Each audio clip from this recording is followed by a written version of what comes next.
my daughter, uploaded her DNA to find distant relatives, and matched with my billionaire CEO, ex-husband's entire extended family, by complete accident. You hid my daughter from me for 18 years, Heather. 18 years. Jeff Taylor stood in my design studio, his 6'2" frame radiating the same commanding presence that once graced the cover of Forbes.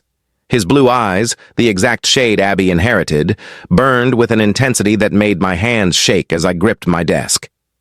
She wasn't yours to find, Jeff. You made your choice when you slept with Lauren while I was planning our anniversary party. So this was revenge? Keeping my child's secret while I built a billion-dollar company thinking I had nobody to share it with? I laughed, the sound brittle even to my own ears. Of course that's where your mind goes.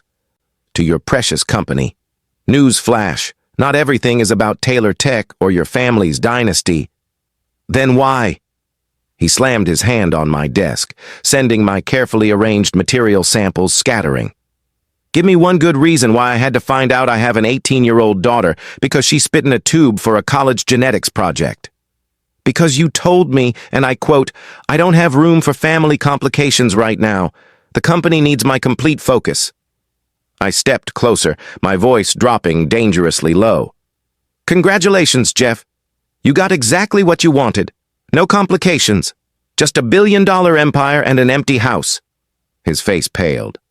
Abby wants to meet me tomorrow. I know, she's an adult now and it's her choice. I crossed my arms, fighting back tears. But remember this, I raised her. I was there for every fever, every heartbreak, every triumph. You're just the DNA match that ruined my Tuesday. Have you ever had your entire life unravel because of a mail-order DNA test? Hit subscribe now if family secrets fascinate you, because this genetic bombshell is about to explode in ways none of us saw coming. The morning that changed everything started like any other Tuesday. I was in my home office reviewing fabric samples for the Miller Lake House project when my phone lit up with Abby's face. Her college freshman ID photo that she hated, but I adored because it captured her unguarded smile. Hey, sweetheart, isn't it early for you? Don't you have that economics class you're always complaining about? I tucked the phone against my shoulder, still comparing swatches of blue linen. Mom? Abby's voice was tight with an emotion I couldn't immediately identify. I got my DNA results back. That's great. Did you find out you're secretly Scandinavian after all? I laughed, remembering her theory based solely on her love of Swedish pancakes. The Ancestry kit had been an 18th birthday present, something fun for her heritage project in her anthropology elective. Silence stretched across the line. Abby? Mom, I matched with people named Taylor. Like, a lot of them. Close matches, first and second cousins, and an uncle. And... Her voice caught. Someone who might be my father? A Jeff Taylor? The blue linen samples slipped from my suddenly numb fingers. The room tilted slightly as 18 years of carefully constructed security collapsed in the span of a single sentence. It's showing a 99.9% parent-child relationship, Mom. But that can't be right because you said my dad's name was David Ryan and he died before I was born. You said he was a graphic designer from Seattle. I closed my eyes, trying to steady my breathing while my perfectly crafted life imploded around me. Abby, I can explain. So it's true?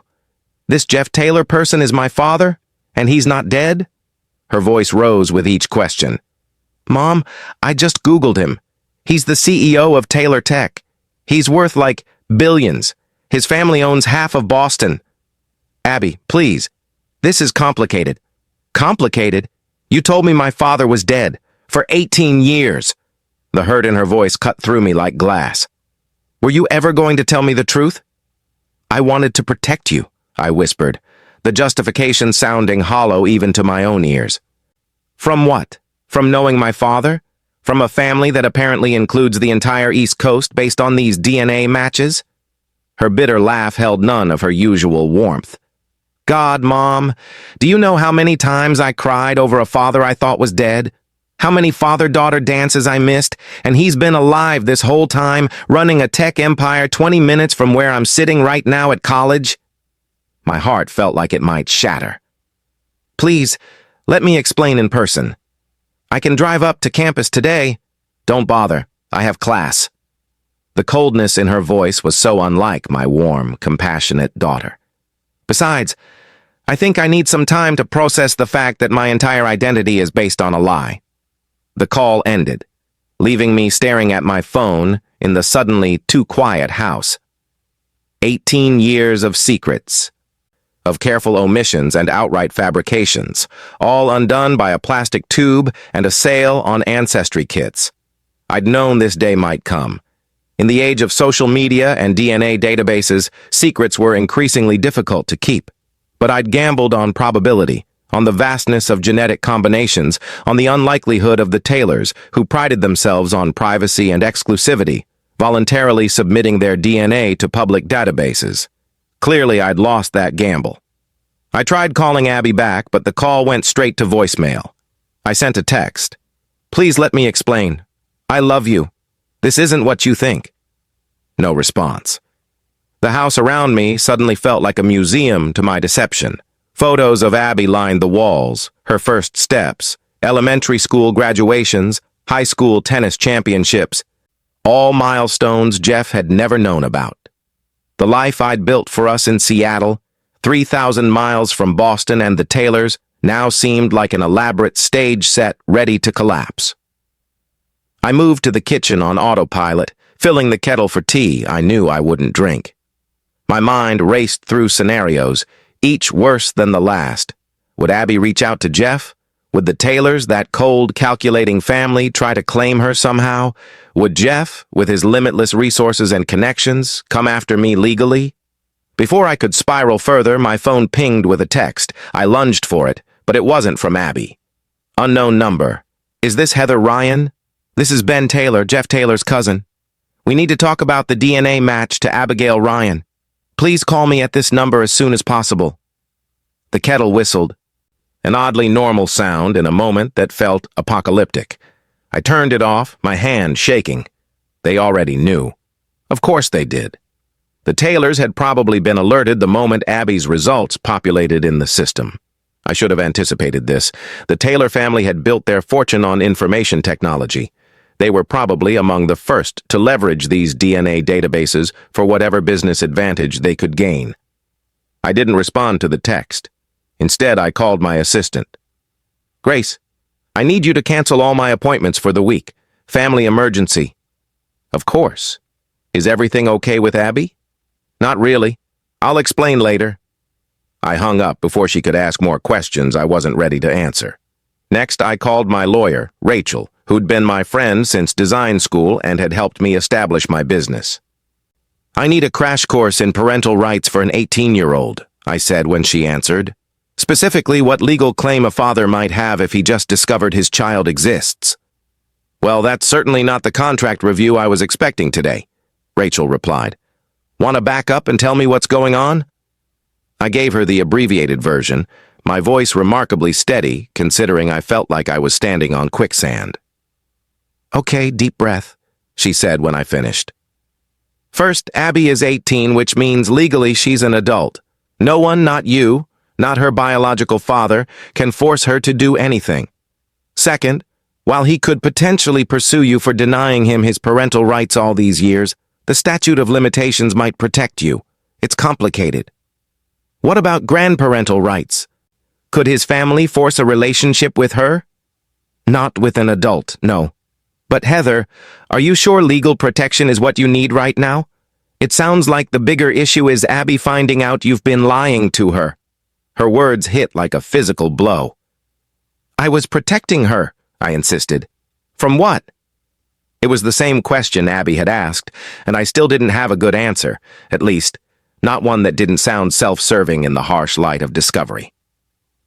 After promising to research my legal position further, Rachel ended our call with a gentle suggestion that honesty might be my best strategy now. Secrets have a way of causing more damage than the truth, even when the truth is painful. I spent the rest of the day alternating between calling Abby, straight to voicemail, and staring at the text from Ben Taylor. By evening, I'd drafted and deleted dozens of responses to him, ranging from polite deflection to outright hostility. Finally, I settled on simple acknowledgement. "This is Heather. I'm dealing with this situation with my daughter first. I'll contact you when we're ready." His response came almost immediately. "Jeff knows. The whole family knows. Better to get ahead of this." I turned off my phone. That night, I pulled out the small lockbox from the back of my closet, the one place where I'd allowed myself to keep remnants of my past life. Inside was a thumb drive with photos I couldn't bear to delete but couldn't stand to look at either. Our wedding day, our honeymoon in Greece, the early days at Taylor Tech when Jeff was still passionate and present rather than obsessed and absent. I didn't look at the photos. Instead, I pulled out the small velvet pouch tucked in the corner of the box. Inside was my engagement ring, a 3-carat emerald-cut diamond that had once belonged to Jeff's grandmother. I'd left it behind when I fled Boston, but Sharon Taylor, Jeff's mother, had mailed it to my parents' address a month later with a cold note. "Family heirlooms should remain in the family. Since you chose not to be family, please return this to Jeffrey when he comes to his senses." I never had. It was petty, perhaps, but it had felt like the only victory I could claim in the wreckage of our marriage. Now, rolling the ring between my fingers, I wondered if I should have given Abby something of her father's heritage, some knowledge of the Taylors, even if sanitized to protect her from the worst of their elitism and Jeff's betrayal. Maybe if I'd been more honest, this revelation wouldn't feel so shattering to her. My phone buzzed from where I'd placed it on the charger. I'd turned it back on out of parental instinct. What if Abby needed me, but the incoming text wasn't from my daughter? Unknown number. "Heather, this is Jeff. We need to talk. Tomorrow. My office. 10 a.m. 19 years melted away at the sight of his name. I could almost hear his voice, that confidence tinged with impatience, the tone that suggested the world operated on his schedule. I didn't respond. Jeff Taylor didn't get to dictate terms to me anymore. Instead, I finally called the one person who'd known the whole truth from the beginning. "Mom, it's happening. Abby found Jeff through a DNA test." My mother's sharp intake of breath carried clearly through the phone. "Oh, honey, are you okay?" "Is Abby?" "She's furious with me. She won't answer my calls." My voice broke. "I don't know what to do." "You tell her the truth. All of it. No more protection, no more shields. She's old enough now." "And Jeff? His family?" My mother's sigh held 2 decades of contained opinions. "I never agreed with your decision not to tell him. You know that. But what's done is done. You need to face him, Heather. Face them all." "I'm scared, Mom." The admission felt childish. "Of course you are, but you're also the woman who left Boston with nothing but a broken heart and built an entire life from scratch. You can handle Jeff Taylor." After we hung up, I stared at Jeff's text again.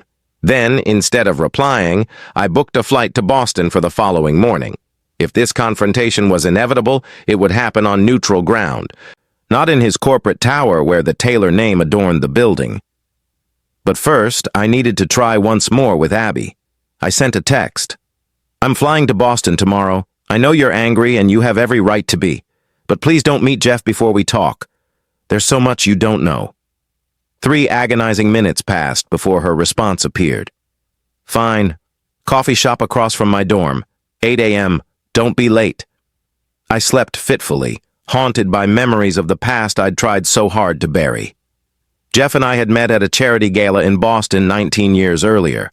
I wasn't an attendee, but part of the event staff, a recent design school graduate helping with the decorations for extra cash while I tried to launch my career. He was already a rising star, 30 years old, and transforming his family's stagnating technology consulting business into what would become Taylor Tech. I was adjusting flower arrangements when he approached, seemingly fascinated by my methodical placement of calla lilies.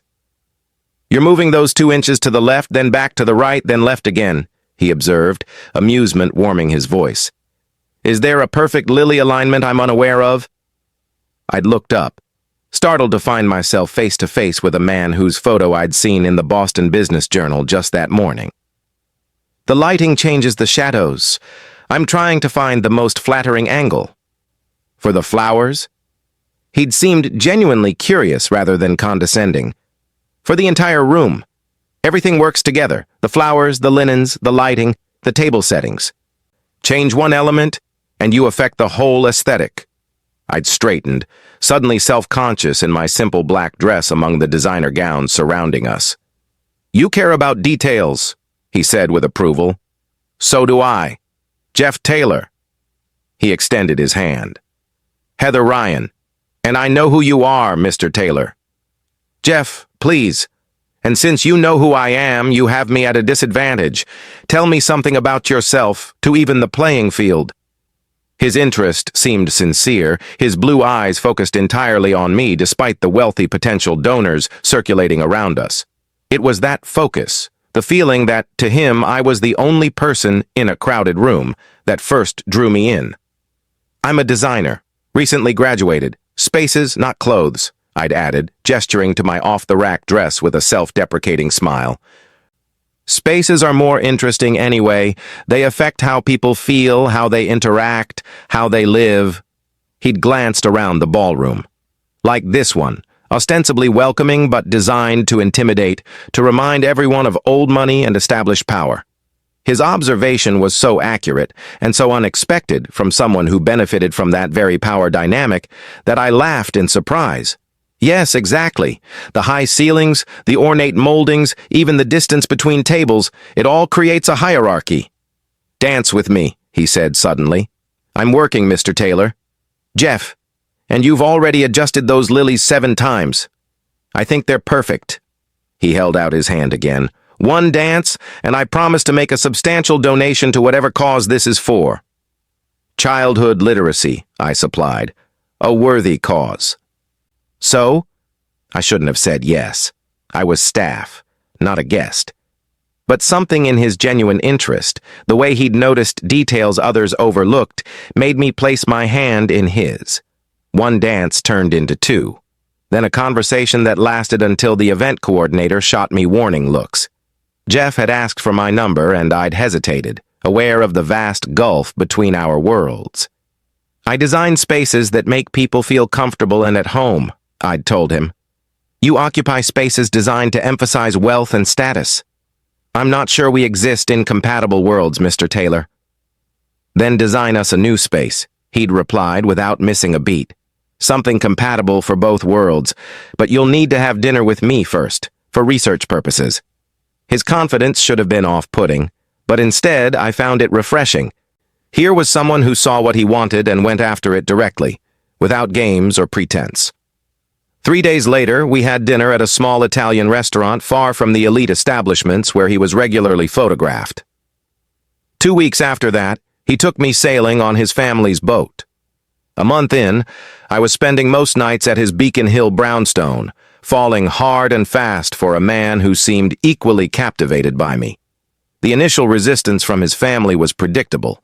Sharon Taylor, with her impeccable lineage and junior league connections, had assessed me with the cool detachment of an appraiser with a questionable antique. "And your family is in Idaho?" she'd asked during our first meeting, making the state sound like a foreign country. "Iowa, actually. My father teaches high school history, and my mother runs the local library." "How educational?" Her smile never reached her eyes.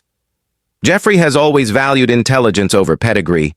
It's one of his more democratic qualities." I'd understood then that I would never be good enough in her eyes. I lacked the right background, the right connections, the right everything. But Jeff had seemed unbothered by his mother's thinly veiled disapproval. "She'll come around," he'd assured me, "once she sees how happy you make me."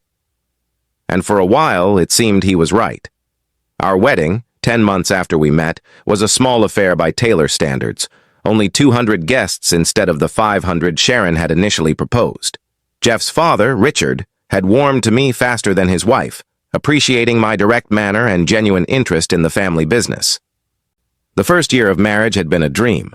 Jeff was attentive, passionate, and genuinely supportive of my fledgling design business. We talked about children someday, not immediately.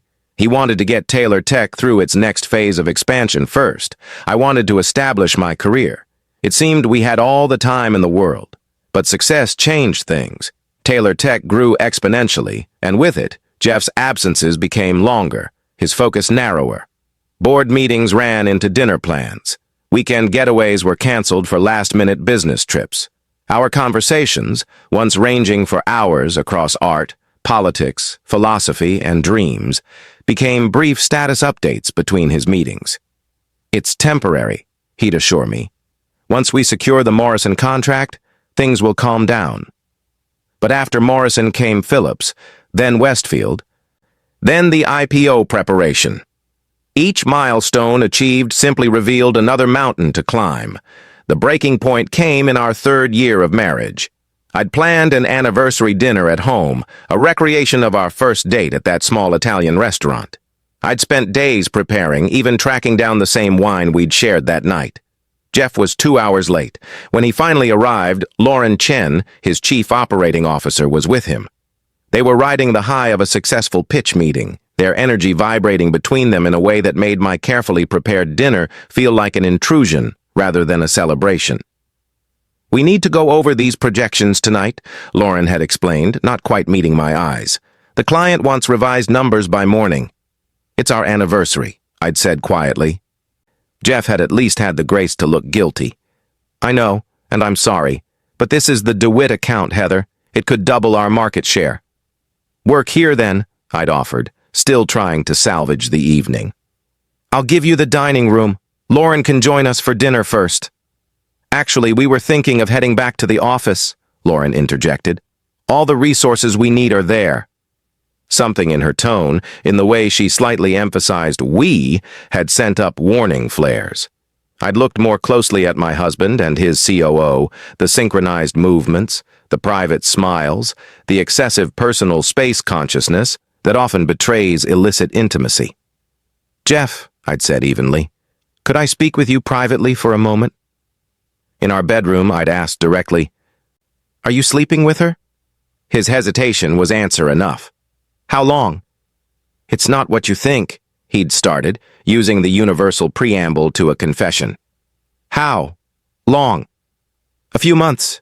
It just happened, Heather. We were working late nights, traveling together." "Stop! I don't want details." My voice had sounded strange to my own ears, too calm for the devastation I felt. "I want you to leave. We need to talk about this. It's complicated. The company—" "Of course." I'd laughed then, a hollow sound. "The company. Your precious Taylor Tech. It's always been the most important thing, hasn't it?" "That's not fair. I've included you in everything, tried to make you part of the Taylor Tech family. I don't want to be part of the company family. I wanted to be part of our family. You and me, Jeff. Maybe children someday. A real life, not quarterly reports and stock options." His expression had shifted then, from guilt to something harder. "Children? Heather, we agreed to wait. I don't have room for family complications right now. The company needs my complete focus." Apparently not so complete that you couldn't find time to screw your COO. It had deteriorated from there. Accusations, recriminations, the painful excavation of our marriage's slow collapse. By morning, I was packing a suitcase. The divorce was swift and clinical, like excising a tumor. Jeff had been generous with the settlement, eager to avoid publicity that might affect Taylor Tech's upcoming IPO. I had signed a confidentiality agreement, taken the money and walked away, my heart shattered but my bank account healthier than I'd ever imagined possible. 6 weeks later, I discovered I was pregnant. My first instinct had been to call Jeff. We were divorced, but surely he had a right to know he was going to be a father. I'd actually dialed his personal number, the one few people had. But before I could press call, I'd seen the news alert on my laptop screen. Taylor Tech CEO Jeff Taylor and COO Lauren Chen make first public appearance as a couple at Mastech Awards. The accompanying photo showed them arriving at the gala, Lauren resplendent in a designer gown, her hand possessively on Jeff's arm. They were both beaming, the picture of successful ambition, professional and personal alignment in one perfect package. In that moment, fury overrode obligation. Why should I tell him? He had made his choice, Lauren Taylor Tech, his carefully ordered life without family complications. Why insert myself and an unexpected child into that narrative? I deleted his number from my phone and booked a flight to Seattle the next day. The Pacific Northwest offered everything Boston didn't: distance from the Taylors, relative anonymity, and a thriving design scene ready to embrace new talent. I'd used my divorce settlement to buy a small house and establish my design studio, focusing on residential projects that allowed for flexible hours once Abby arrived. When my daughter was born, perfect, red-faced, and screaming her displeasure at the world, any lingering doubt about my decision evaporated. I looked into her tiny face and vowed she would never feel unwanted or inconvenient. She would be my priority, always, in a way I had never been Jeff's. The fiction about David Ryan, graphic designer from Seattle, developed gradually. When Abby was 3 and first asked about her father, I created a simple story she could understand. He had died before she was born, but he had loved her very much. As she grew older, I added details. He had my green eyes, a genetic impossibility with Jeff's dominant blue, but she was too young to question it. He was creative like her. He had been kind and funny. I built my design business steadily over the years, gaining recognition for my clean aesthetic and client-centered approach. By the time Abby was in high school, Heather Ryan Designs was successful enough to afford her tennis lessons, summer camps, and eventually, tuition at Northeastern University in Boston. The irony of her choosing a school in the city I'd fled hadn't escaped me. But Boston was a big place, and the likelihood of her crossing paths with the Taylors seemed remote. Jeff had become even more prominent in the tech world. Taylor Tech, now a major player with global reach. The divorce was ancient history. Lauren Chen was long gone from both the company and Jeff's life, according to the occasional news articles I allowed myself to read, and I doubted the Taylors thought about me at all, until a simple DNA test connected my carefully constructed present to my deliberately abandoned past. The coffee shop across from Abby's dorm was crowded with bleary-eyed students when I arrived at 7:55 the next morning. I'd taken the earliest flight from Seattle, landing at Logan Airport barely an hour earlier, with just enough time to rent a car and navigate Boston's morning traffic to Northeastern's campus. Abby was already there, hunched over her laptop at a corner table, her dark hair so much like mine, falling forward to shield her face. She didn't look up when I slid into the chair across from her. "Abby," I said softly, "thank you for meeting me." She finally raised her head, and my heart clenched at the redness around her eyes. My daughter rarely cried, had always been the type to get angry rather than sad when hurt. The evidence of tears told me just how deeply this revelation had wounded her. "I've been researching him all night," she said without preamble, turning her laptop to face me.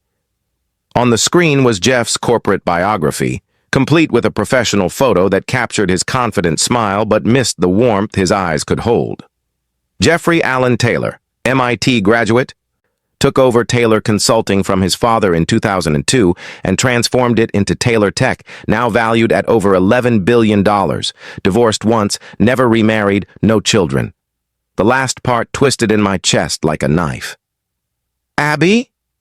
"No children," she repeated, her voice rising slightly. "He doesn't even know I exist, does he? This wasn't some mutual decision where you both agreed I was better off without him. You never told him about me." The raw hurt in her voice made me flinch. "I tried to protect you." "From what? From being the daughter of a billionaire? From having opportunities I can't even imagine? From knowing the other half of who I am?" Her green eyes, the ones she'd inherited from me, not the fictional David Ryan, flashed with anger.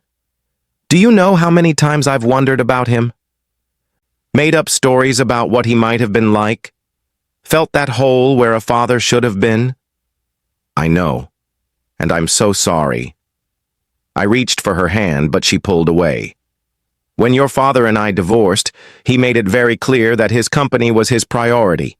He was involved with someone else, someone he worked with. He told me he didn't have room in his life for family complications. When I found out I was pregnant a few weeks later, I made a choice. A choice you had no right to make. He deserved to know. I deserved to know." "You're right," Admitting it felt like stepping off a cliff, but it was time for honesty. I was hurt and angry, and I made a decision based on those emotions. By the time I was ready to reconsider, you were already 2 years old.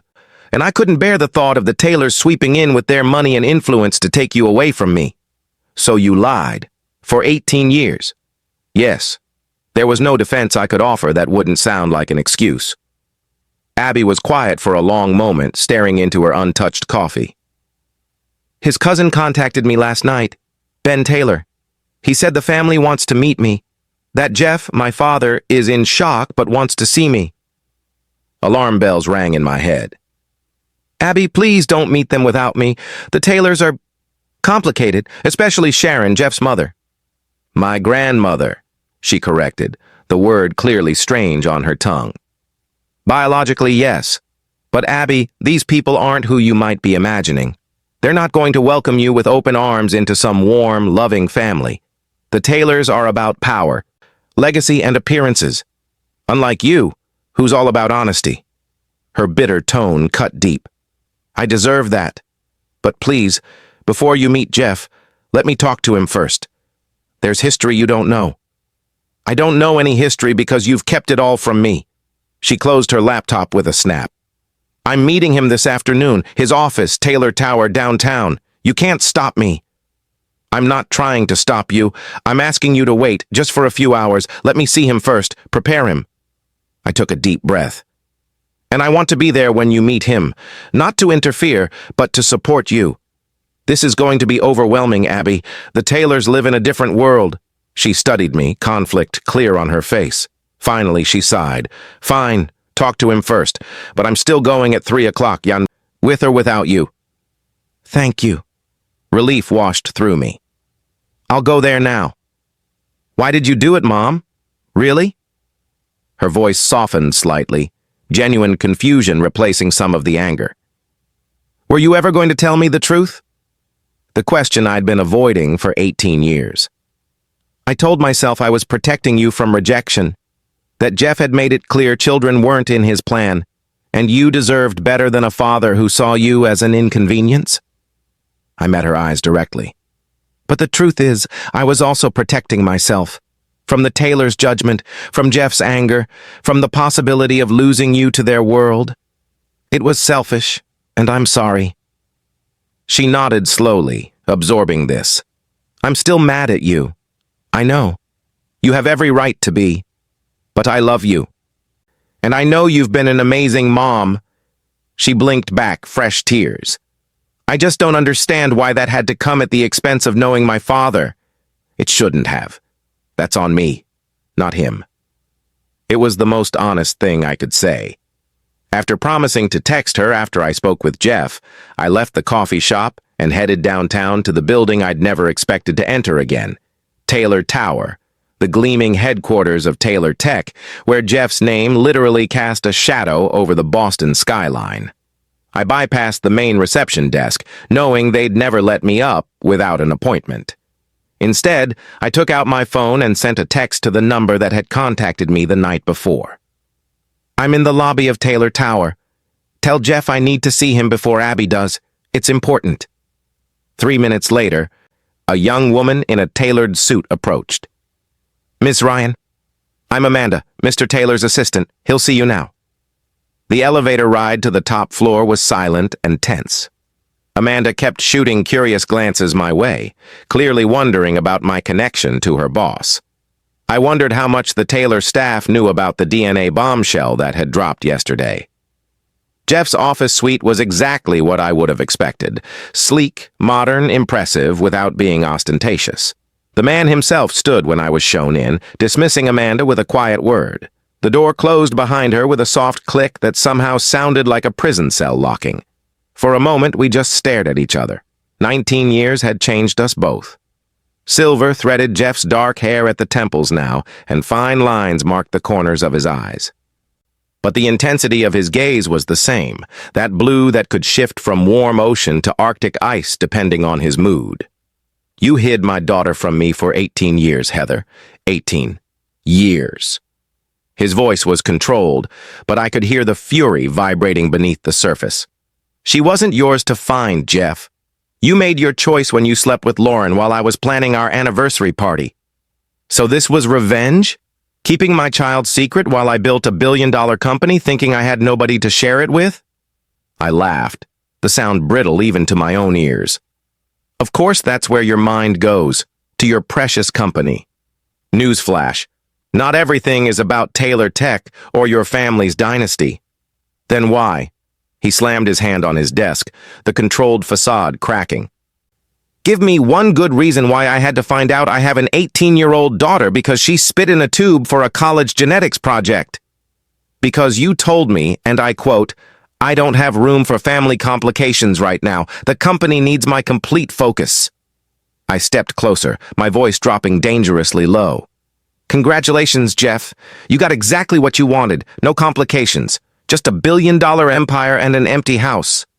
His face paled. Abby wants to meet me today. I know. She's an adult now, and it's her choice. I crossed my arms, fighting back tears. But remember this, I raised her. I was there for every fever, every heartbreak, every triumph. You're just the DNA match that ruined my Tuesday. The look that crossed his face then was complex. Anger. Yes, but also pain and something that might have been regret. She looks like you, he said quietly. I saw her photo in the DNA match details, but she has my eyes. Yes, your mother's chin too, unfortunately. Stubborn as hell. A ghost of a smile touched his lips before vanishing. You should have told me, Heather. Whatever happened between us, whatever I said in the heat of our divorce, I had a right to know about my child. Maybe. Probably. I sank into one of his visitor chairs, suddenly exhausted. But Jeff, you have to remember where I was then. Heartbroken, angry, newly pregnant, and alone. You had moved on so quickly with Lauren. The last thing you said to me was that you didn't want family complications. What was I supposed to think? That people say things in anger they don't mean. That circumstances change. He raked a hand through his hair in frustration. Did you ever consider that knowing I had a child might have changed me? Made me reevaluate my priorities? Honestly? No. The Jeff Taylor I knew was singularly focused on Taylor Tech's success, to the exclusion of everything else, even our marriage. He was quiet for a moment, his expression unreadable. You're not wrong. Back then, the company consumed me. But people change, Heather. I've changed. Have you? You're still unmarried, still apparently married to your work instead. Would a daughter really have fit into your life any better now than then? You never gave me the chance to find out, he replied, an edge returning to his voice. You made that decision for both of us, for all three of us. He was right, and we both knew it. Whatever justifications I'd created over the years, the simple truth was that I had denied both Jeff and Abby the chance to know each other. My choice, my burden to bear. I can't change the past, I said finally. But I'm here now because Abby wants to meet you, and I want to be there when she does. Why? To control the narrative? Make sure I don't tell her anything that contradicts your version of events? To support her, I corrected. This is overwhelming for her, Jeff. Yesterday she thought her father was a dead graphic designer named David Ryan. Today she's discovered she's the secret daughter of a tech billionaire whose family is apparently all over her DNA matches. She's angry, confused, and vulnerable. Something in my tone must have reached him because his expression softened slightly. You're a good mother. Ben found her social media accounts. National tennis champion, honor student, accepted to Northeastern on academic merit. You've raised her well. The unexpected praise caught me off guard. She made it easy. She's an extraordinary person. I want to know her, Heather, everything about her, the 18 years I've missed. I know. And she deserves to know you too. I hesitated. But Jeff, please be careful with her heart. She's built up this image of a father her whole life, and now she's going to be meeting the real thing. It's a lot to process. I'll be careful, he promised. Then, with a hint of his old dry humor, I do have some experience handling delicate situations. I run a global technology company. A teenage daughter is considerably more complex than any corporate merger, I warned, but I found myself smiling slightly. The tension between us eased, not gone, but temporarily subdued by our mutual concern for Abby. "She's coming here at 3, Jeff said. Would you stay? Be part of the meeting?" The vulnerability in his question surprised me. The Jeff Taylor I had known rarely admitted uncertainty. "Yes, I'll stay, for Abby's sake." I stood up, smoothing my skirt with suddenly nervous hands. "But Jeff, there's something else you should know. Your mother has already reached out to Abby through Ben. The entire Taylor family knows about her now." His expression darkened. "Of course they do. Ben and his damn genetic research project. He's been mapping the entire extended family tree, something about medical predispositions." He sighed heavily. "I'll handle my mother. She won't interfere." I raised an eyebrow skeptically. "Sharon Taylor? Not interfere? Has she had a personality transplant in the last 18 years? No, but I've gotten better at managing her. Taylor Tech is mine now, not the family business it once was. That gives me considerable leverage." It was strange, this moment of almost camaraderie between us, a brief return to the time when we'd been partners facing the world together rather than adversaries. "I should go. I promised Abby I'd let her know how this went." I moved toward the door, then paused. "For what it's worth, Jeff, I am sorry. Not for protecting Abby, but for denying both of you the chance to know each other. It was wrong, however justified I felt at the time." He nodded, accepting the apology with unexpected grace. 3 o'clock, then. 3 o'clock. As I left Taylor Tower, the Boston skyline gleaming in the late morning sun, I felt a strange mix of dread and relief. The secret I'd carried for 18 years was finally out, the weight of it lifted even as new complications loomed on the horizon. One DNA test had connected the past I'd run from to the future I'd carefully built, creating a bridge I'd never intended to cross. Now, watching my phone light up with a text from Abby asking how things had gone with Jeff, I could only hope that bridge would lead to healing rather than more heartbreak. Have you ever had a secret exposed in a way you never expected? Hit that like button if you've experienced the power of DNA to reveal hidden truths, and subscribe now to hear what happened when Abby finally met the father she never knew existed and the wealthy family that was suddenly claiming her as their own. After leaving Taylor Tower, I found a small cafe a few blocks away, needing time to process the confrontation with Jeff before updating Abby. The Jeff I'd just spoken with wasn't entirely the man I remembered. There was a maturity to him that had been absent 19 years ago, a depth I hadn't expected. It unsettled me, this hint that perhaps he had changed as he claimed. I ordered coffee and sent Abby a brief text. "Spoke with Jeff. He's looking forward to meeting you at 3. I'll be there too, if that's okay with you." Her response came quickly. "Fine. See you then." The terseness hurt, but I understood it. My daughter had always valued honesty above all else. Finding out her entire origin story was a fabrication had shaken the foundation of our relationship. As I sipped my coffee, my phone rang with a number I didn't recognize. "Heather Ryan," I answered cautiously. "Heather, it's been a long time." I nearly dropped my phone. Sharon Taylor's voice was unmistakable, cultured, precise, with that undertone of gentle condescension that had always made me feel like an unsophisticated country mouse in her presence. "Sharon," I replied, struggling to keep my voice neutral. "I assume this is about Abby." "Of course it's about Abigail, my granddaughter. The one you've kept hidden from our family for 18 years. Her controlled tone held decades of unspoken accusation. "I'm not having this conversation with you, Sharon. If Jeff wants to discuss Abby with me, that's between us as her parents.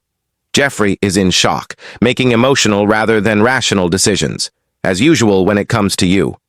The familiar dismissiveness stung even after all these years. "The Taylor family has certain expectations and traditions. Abigail is a Taylor by blood, whether you acknowledge it or not. Abby is an 18-year-old college student who just had her entire identity upended. She doesn't need expectations and traditions right now. She needs space to process. What she needs is her family, her real family." The implication that I wasn't Abby's real family sent a surge of protective fury through me. I am her family, Sharon. The only family she's known for 18 years. Don't push me on this. Or what?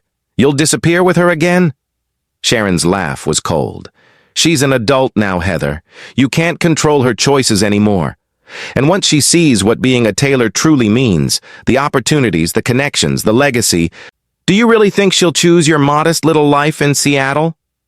The insecurity Sharon had always been able to provoke in me bubbled up despite my best efforts. You haven't changed at all, have you? Still measuring a person's worth by their bank account and social connections. And you're still the self-righteous girl who thinks emotional sentimentality trumps practical reality. Sharon's voice hardened. Abigail is meeting Jeffrey today. I've arranged a family dinner for tomorrow evening to formally welcome her. You're not invited, of course, but I'm sure you understand. Family only. Before I could respond, she hung up. I sat there fuming, old insecurities and new fears battling for dominance in my mind. Sharon had always had this effect on me, making me question myself, making me feel inadequate despite my achievements. And now she was trying to stake a claim on Abby, to draw her into the Taylor orbit with promises of wealth and opportunity. Would Abby be seduced by it? By the grand Taylor mansion in Beacon Hill, the summer house in Martha's Vineyard, the private jets and exclusive access that came with the family name?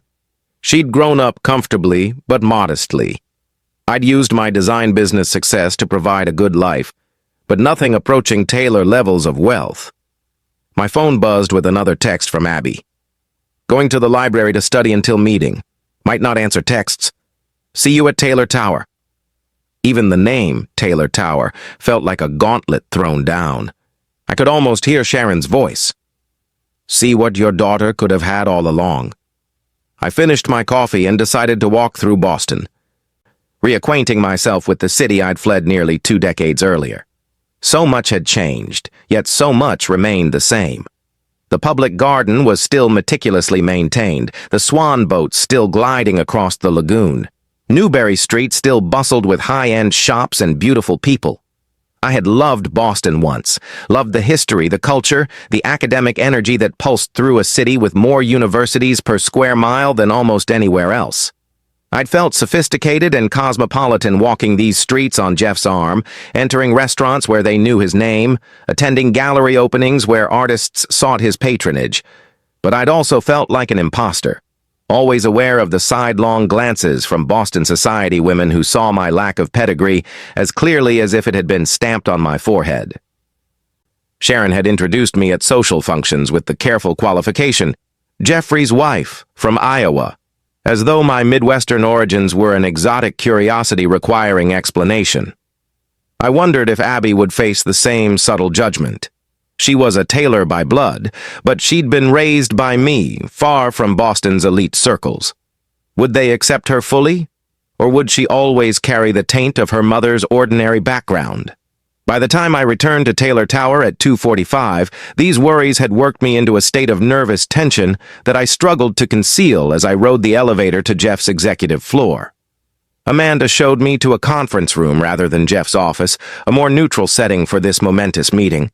Jeff was already there, pacing by the floor-to-ceiling windows that offered a panoramic view of Boston Harbor. He turned when I entered, and I was struck again by how time had changed him. The ambitious young executive had matured into a commanding presence. Confidence settled deep in his bones now, rather than worn like an expensive suit. She just texted. She's in the lobby, he said without preamble, uncharacteristic nervousness in his voice. Amanda's bringing her up. Jeff? I hesitated, unsure how to phrase my concern. I got a call from your mother earlier. His expression darkened. What did she want? To tell me about the family dinner she's arranged for tomorrow night. The one I'm explicitly not invited to. Damn it! He ran a hand through his hair, a gesture so familiar it gave me an unexpected pang of nostalgia. I told her to let me handle this. I'll cancel the dinner. That's not the point. The point is that your family is already closing ranks, already trying to separate Abby from me. I moved closer, keeping my voice low in case Amanda and Abby were approaching. I need to know you won't let them do that. That whatever issues exist between us, you won't try to turn our daughter against me. Something like hurt flashed in his eyes. Is that what you think of me? That I'd use our daughter as a weapon? I don't know what to think, Jeff. I haven't seen you in 19 years. The man I knew was singularly focused on what he wanted, and damn the consequences to anyone else. I'm not that man anymore. His voice was quiet, but intense. I won't lie to Abby about how I feel about what you did, but I would never try to damage her relationship with you. Whatever happened between us, you're her mother. You raised her. That counts for something, for everything. Before I could respond, the door opened, and Amanda ushered Abby into the conference room. Time seemed to stop as father and daughter faced each other for the first time. The resemblance I'd always dismissed or explained away was suddenly striking. Those blue eyes, the determined set of the jaw, even the way they both stood with weight shifted slightly to one side. "Abby," I said, breaking the silence, "this is Jeff Taylor, your father." Jeff stepped forward, his movement careful, as though approaching a wild animal that might bolt. "Hello, Abby. It's good to meet you. Finally." Abby stood rigid, her expression guarded. She'd changed since our morning meeting, trading her casual student outfit for a simple blue dress that made her look older than her 18 years. "Mr. Taylor." "Jeff, please." He gestured to the conference table. "Would you like to sit?" We arranged ourselves awkwardly, Abby and I on one side, Jeff on the other. Amanda discreetly exited, closing the door behind her. "I don't know where to start," Jeff admitted after a moment. "There's so much I want to know about you." "You could start with why you never looked for me," Abby suggested, her voice carefully controlled. "Or did you not know I existed until yesterday?" Jeff's gaze flicked to me briefly. "I didn't know. Your mother and I divorced before she knew she was pregnant. She made a decision not to tell me." "Why?" Abby turned to me, the hurt in her eyes piercing my heart. "It's complicated, sweetheart. I'm not a child anymore, Mom. I deserve the unvarnished truth. Both of you." Her gaze swung between us. "No more protecting me. No more convenient stories." Jeff and I exchanged a glance, years of shared history passing between us in that brief look. "Your mother and I had a difficult divorce," Jeff began carefully. "I had made professional choices that damaged our marriage. I was unfaithful." He stated this baldly, not trying to soften it. "And when Heather confronted me, I said things I deeply regret, about prioritizing my company, about not wanting family complications. So when I found out I was pregnant a few weeks later, I made a choice," I continued. "A choice that felt right at the time, but that I've questioned many times since. I decided not to tell Jeff about you, to raise you on my own, far from Boston and the Taylor family influence." "You didn't think I deserved a father?" Abby asked, her voice smaller than I'd heard it in years. "I thought you deserved better than a father who saw you as an inconvenience," I answered honestly. "And I was afraid the Taylors would use their money and influence to take you from me. Afraid Jeff would be an inconsistent presence, dropping in and out of your life when it suited his schedule." "I might have been back then," Jeff acknowledged, surprising me with his candor. "I was obsessed with Taylor Tech's success, with proving myself to the board, to my father, to the tech world. I'd like to think knowing about you would have changed my priorities, but I can't say for certain it would have." "So you're saying Mom was right to keep me from you?" Abby looked confused. "No." Jeff's answer was immediate and firm. "I'm saying I understand her fear. But it wasn't her decision to make. It was mine too. And yours. And now? What happens now?" Abby looked between us, suddenly seeming very young despite her poised exterior. "That's up to you," Jeff said gently. "I'd like to be part of your life, to get to know you, to make up for lost time if that's possible. But I understand if you need time. This is a lot to process. Your grandmother, Jeff's mother, has arranged a family dinner for tomorrow night," I added reluctantly. "But you don't have to go if you're not ready. Actually, I'd like to meet them." Abby straightened in her chair. "All of them. I have questions about medical history, family background, genetics." I noticed she didn't mention emotional connection, just practical information. My pragmatic daughter was trying to approach this rationally, to keep her feelings protected. "Of course," Jeff agreed. Whatever you want to know. But Heather's right. You don't have to rush into anything. My family can be overwhelming. I'm not fragile. A flash of that stubborn Taylor chin. I can handle meeting my relatives. I know you're not fragile, Abby, I said softly. But this is uncharted territory for all of us. It's okay to take it slowly. I've already lost 18 years with my father. I don't want to waste more time. There was an undercurrent of accusation in her voice that made me flinch. Jeff must have noticed because he intervened. Abby, whatever happened in the past, your mother has always acted out of love for you. I hope you know that. His defense of me was unexpected and touched something deep inside that I quickly suppressed. This wasn't about us. It was about Abby. Tell me about yourself, Jeff continued, changing the subject. I know the basics from what I could find online.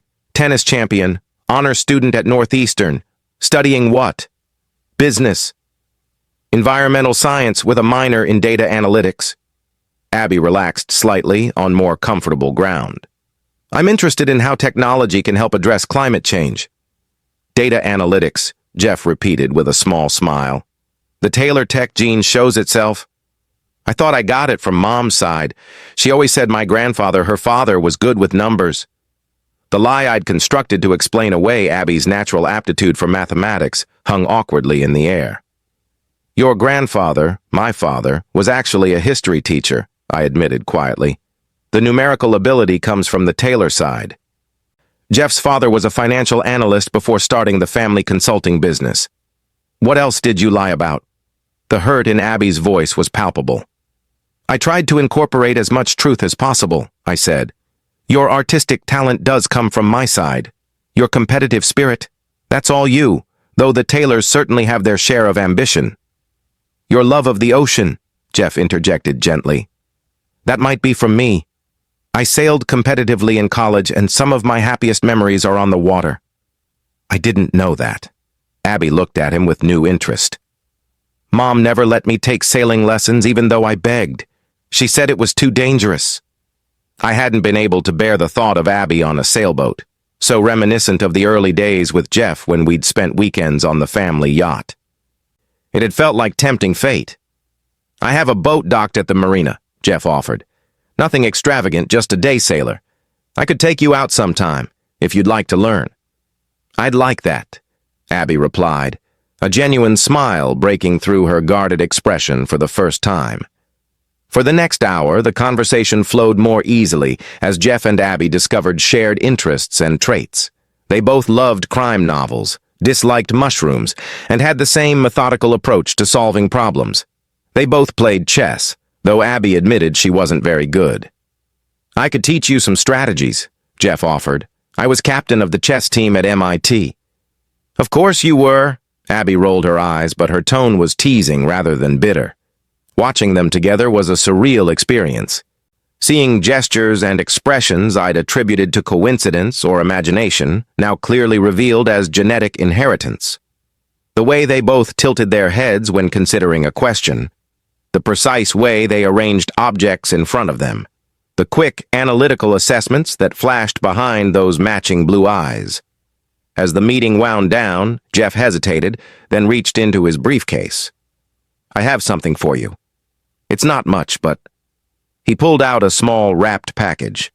Abby opened it to find a simple silver frame containing a photo I'd never seen before. Jeff as a young boy, maybe 8 or 9, proudly holding a trophy. My first science fair win, he explained. I built a rudimentary computer program that could play tic-tac-toe.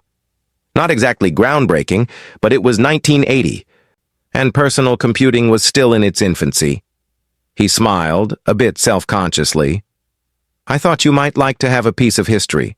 Of your history. Abby traced the image with her finger, studying the boy who would become her father. Thank you. This means a lot. The sincerity in her voice made my throat tight. For all my efforts to give Abby everything, this was something I couldn't provide, a connection to her paternal heritage, a sense of where part of her came from. About tomorrow's dinner, Jeff said as we prepared to leave. I'll speak to my mother. Make it clear that this isn't about the Taylor name or legacy, but about you getting to know your family at your own pace. I appreciate that. Abby hesitated, then added, "Will you be there, Mom?" The question hung in the air, laden with significance. Was she asking out of desire for my support, or simply confirming Sharon's exclusion of me? "Your grandmother didn't include me in the invitation," I said carefully. "But if you want me there, I'll come." "I want you there," she confirmed, and the relief that flooded through me was embarrassingly strong. This is weird enough without navigating it alone. "Then you'll both come," Jeff declared, with a decisiveness that reminded me of the executive who could make million-dollar decisions in minutes. My mother doesn't dictate the guest list in my life anymore. As we said our goodbyes, Jeff asked if he could hug Abby. Her slight nod led to an awkward but genuine embrace that made my heart twist with complicated emotions. Regret for the years lost, relief at how well this first meeting had gone, fear of what might come next. In the elevator descending from the executive floor, Abby was quiet, processing. "You okay?" I asked softly. "I don't know what I am." She leaned against the elevator wall, suddenly looking exhausted. "He's not what I expected." "What did you expect?" "I don't know. Someone cold, I guess. Someone who wouldn't care about me." She looked at me directly. "You always made it sound like he chose his career over family, like he was this workaholic who couldn't be bothered with relationships. But he seems nice, interested, genuine." The subtle accusation stung, but I couldn't deny there was truth to it. I'd carefully constructed a narrative of Jeff that emphasized his ambition and emotional unavailability, leaving out his warmth, his humor, his capacity for intense focus on things and people that captured his interest. "People are complicated, Abby. Your father and I had a complex relationship with a painful ending. I probably didn't give you the most balanced picture of him. Why didn't you just tell me the truth, that he didn't know about me?" We exited the elevator into the grand lobby of Taylor Tower, where sleek design and cutting-edge technology showcased Taylor Tech's innovative brand. A massive digital wall displayed the company's global impact in real-time data visualization, stock prices, user metrics, environmental impact reductions, Jeff's vision, rendered in light and numbers. "It seemed simpler at first," I admitted as we walked through the lobby. "When you were little and asked about your dad, saying he died felt kinder than saying he didn't know you existed or that I chose not to tell him. As you got older, the lie was already established, and changing it meant admitting I'd been dishonest for years." I swallowed hard. "I was afraid you'd hate me for keeping him from you." "I don't hate you, Mom." She stopped walking, turning to face me fully. "I'm angry and confused, and I feel like I don't know who I am anymore. But I don't hate you." "Thank you for that." I blinked back tears. "So what now? How do you want to handle tomorrow's dinner?" "Together," she said firmly. "Whatever happens with the Taylors, we face it together. Deal?" "Deal?" I squeezed her hand, grateful for her resilience and generosity of spirit. "Want to grab some real food? I haven't eaten since that coffee with you this morning." "Can't. I have a study group at 5. She checked her watch. "Actually, I should head back to campus now. But I'll text you later about tomorrow. Maybe we can meet beforehand." "Absolutely."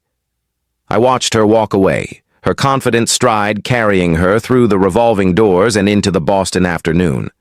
My daughter navigating this impossible situation with more grace than I'd shown in creating it.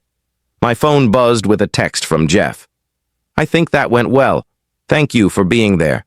For what it's worth, you've raised an extraordinary young woman." I stared at the message, unsure how to respond. Finally, I settled on simple honesty. She is extraordinary. And yes, it went better than I feared. See you tomorrow night. Back in my hotel room, I called my mother to update her on the day's events. She listened patiently as I recounted the meetings with Jeff and Abby, the unexpected call from Sharon, and the impending family dinner.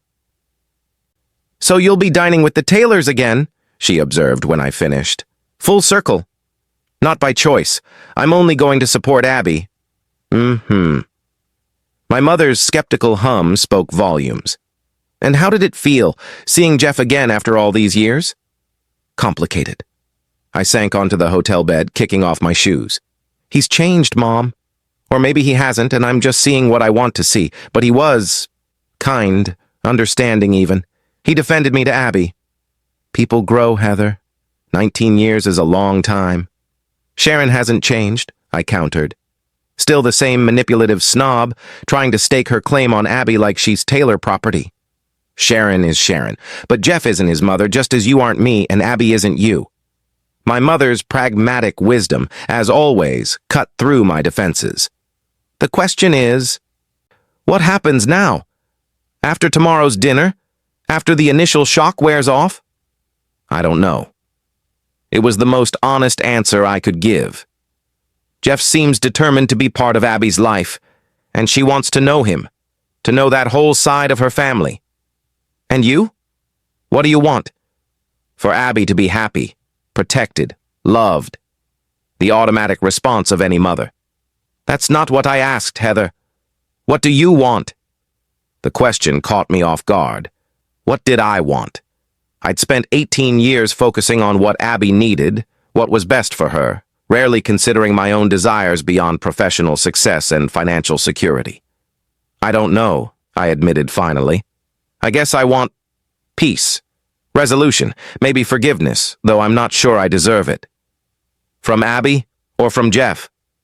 Both, I whispered, acknowledging a truth I'd been avoiding.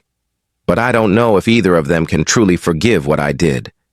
Give them time, and give yourself some grace too. My mother's voice softened. You made a choice you thought was right at the time. That's all any of us can do. After we hung up, I ordered room service and tried to distract myself with design magazines. But my mind kept returning to the expressions on Jeff's face as he discovered his daughter. Wonder, regret, determination. The way his eyes had followed her movements, cataloging similarities and differences, storing up details like precious gems. Had I been wrong about him all those years ago? Would he have been a good father to Abby if given the chance? The question haunted me as I fell into a restless sleep. The next morning, I woke to a text from Abby asking if we could meet for brunch before her afternoon classes. Relief flooded through me. She wasn't shutting me out despite everything. We met at a small cafe near her campus, the kind of place that served avocado toast and cold brew coffee to students and young professionals. Abby was already there when I arrived, her textbooks spread across the table in organized chaos. Midterms, she explained with a grimace as I sat down. Even family DNA revelations can't stop the academic calendar. How are you doing? Really?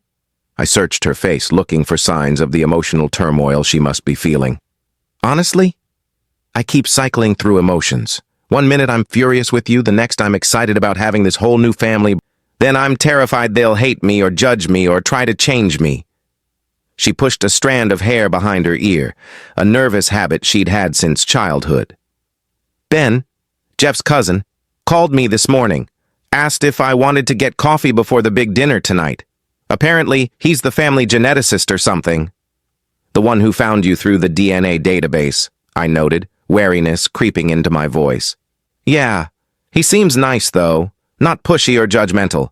Just curious. She fiddled with her coffee cup. I said yes. We're meeting at 4. Are you sure that's a good idea? Meeting him alone before the family dinner? Mom. Her tone held a warning. I'm an adult. I can have coffee with my cousin, second cousin, whatever he is. I know. I held up my hands in surrender. I just want you to be careful. The Taylors are complicated, so you've said, multiple times. She sighed. But they're my family too, Mom. I have a right to know them, to form my own opinions about them. You're right, I'm sorry. I reached for her hand across the table. This is just hard for me. I've spent 18 years being your only parent, your primary family. Sharing you feels strange. Her expression softened. You're still my mom. That doesn't change because I suddenly have a father and a bunch of relatives I never knew about. Thank you for that. I squeezed her hand gently. So, about tonight. What are you planning to wear? She rolled her eyes at the typical mom question. I don't know. Is this a formal thing? Should I be worried about using the wrong fork? Knowing Sharon, probably. The Taylors don't do anything casually. I tried to keep my tone light, but old anxieties resurfaced. I could take you shopping this afternoon if you want. Find something appropriate, but still you. That would be nice. Her smile was tentative, a small peace offering. Like old times. For a few hours, as we browsed boutiques in Back Bay, it almost felt like our normal relationship again, offering opinions on dresses, laughing at ridiculous price tags, sharing the intimate shorthand of mother and daughter who know each other's tastes by heart. We settled on a simple but elegant navy blue dress that brought out her eyes, Jeff's eyes, and complemented her athletic build. As she studied herself in the boutique mirror, a shadow crossed her face. What is it? I asked. I'm just thinking about all the things I don't know about myself.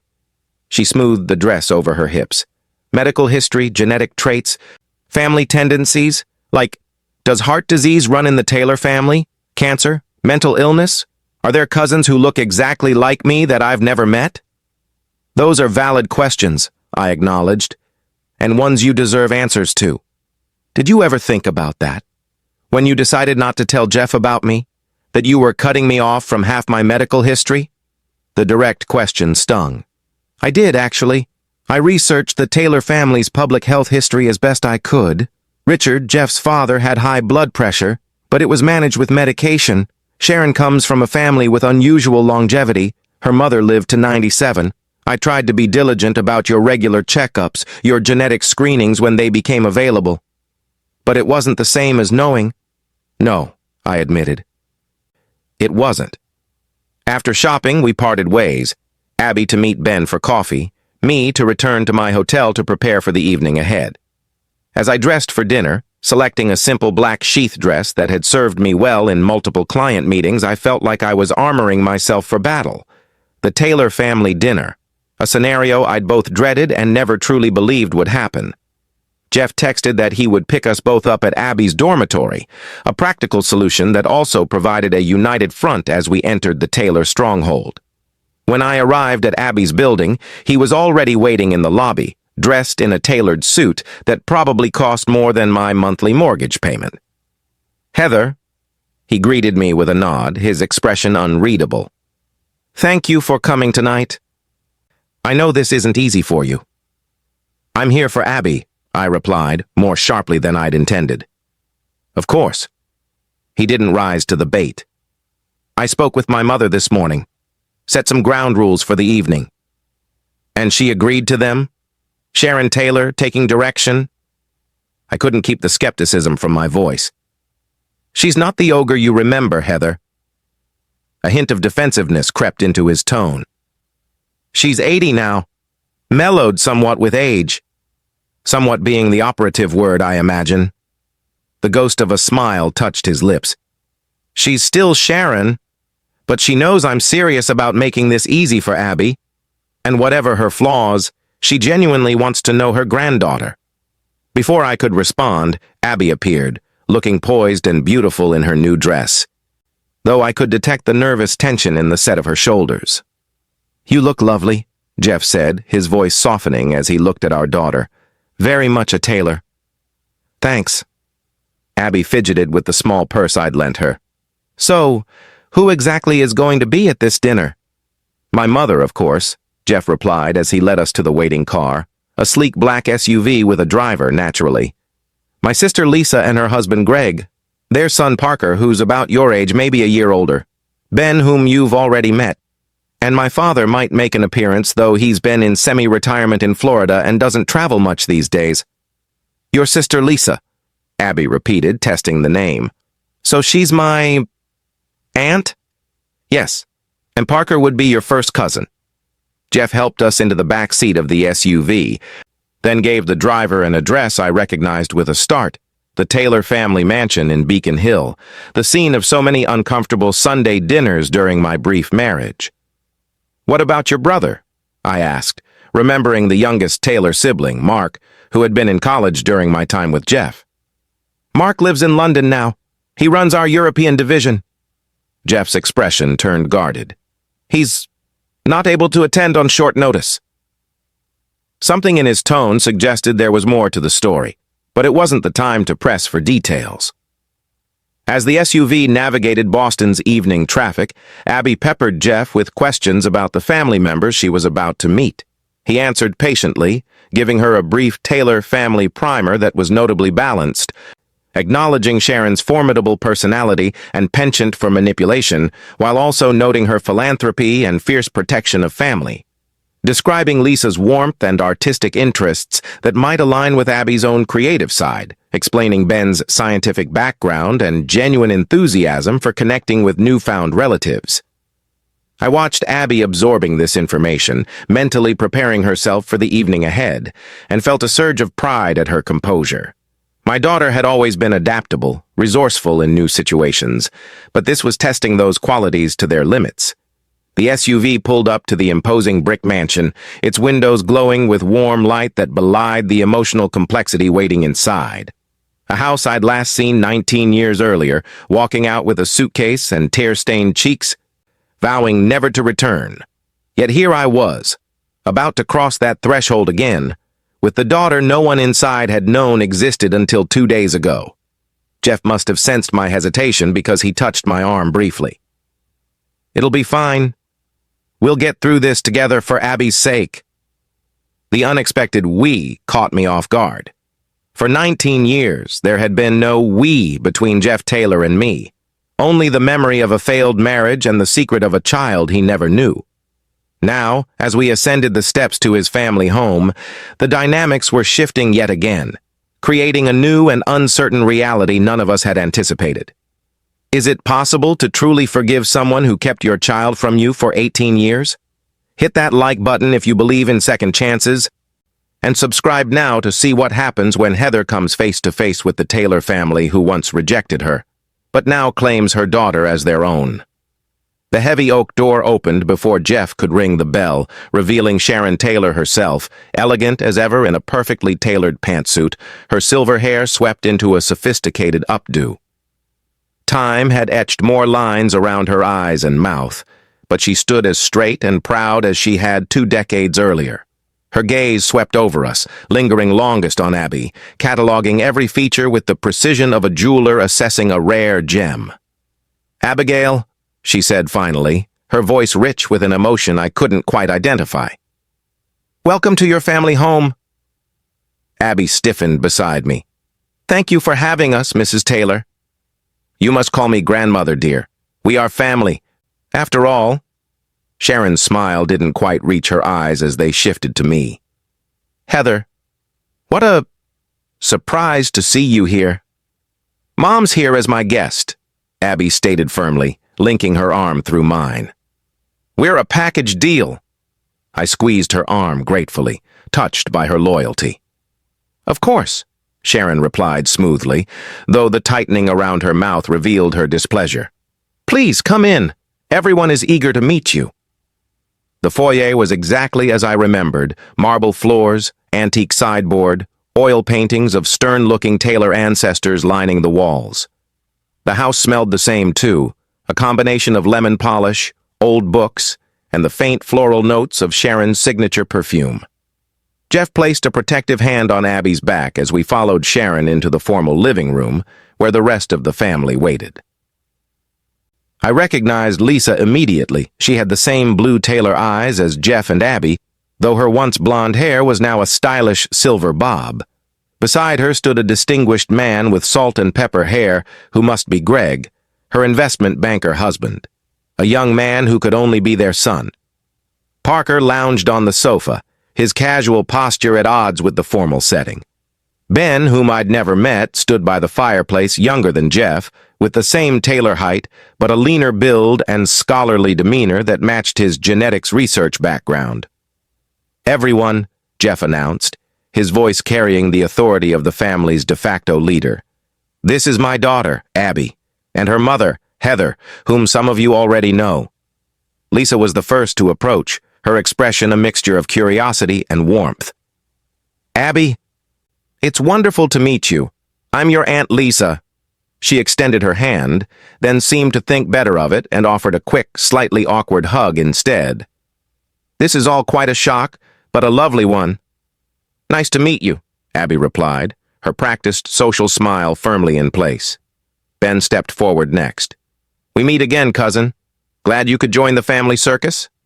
His casual tone and genuine smile seemed to relax Abby slightly. "You didn't mention the circus part over coffee," she joked back. Parker unfolded his lanky frame from the sofa, approaching with the confident swagger of a young man accustomed to privilege. "So, I have a cousin I never knew about." "Cool. I'm Parker, resident family disappointment and occasional tech support." "Parker," Lisa admonished, but there was fondness in her tone. "What? It's true." "Might as well be honest with our newfound relative." He grinned at Abby. "So you're at Northeastern? I'm finishing up at Boston College. Business major, but only because Dad threatened to cut me off if I pursued my true calling as a professional video game tester." This elicited a small but genuine laugh from Abby, the first real sign of her relaxing since we'd entered the house. Sharon cleared her throat. "Perhaps we could continue this delightful bonding over dinner. Ellis has prepared something special for the occasion."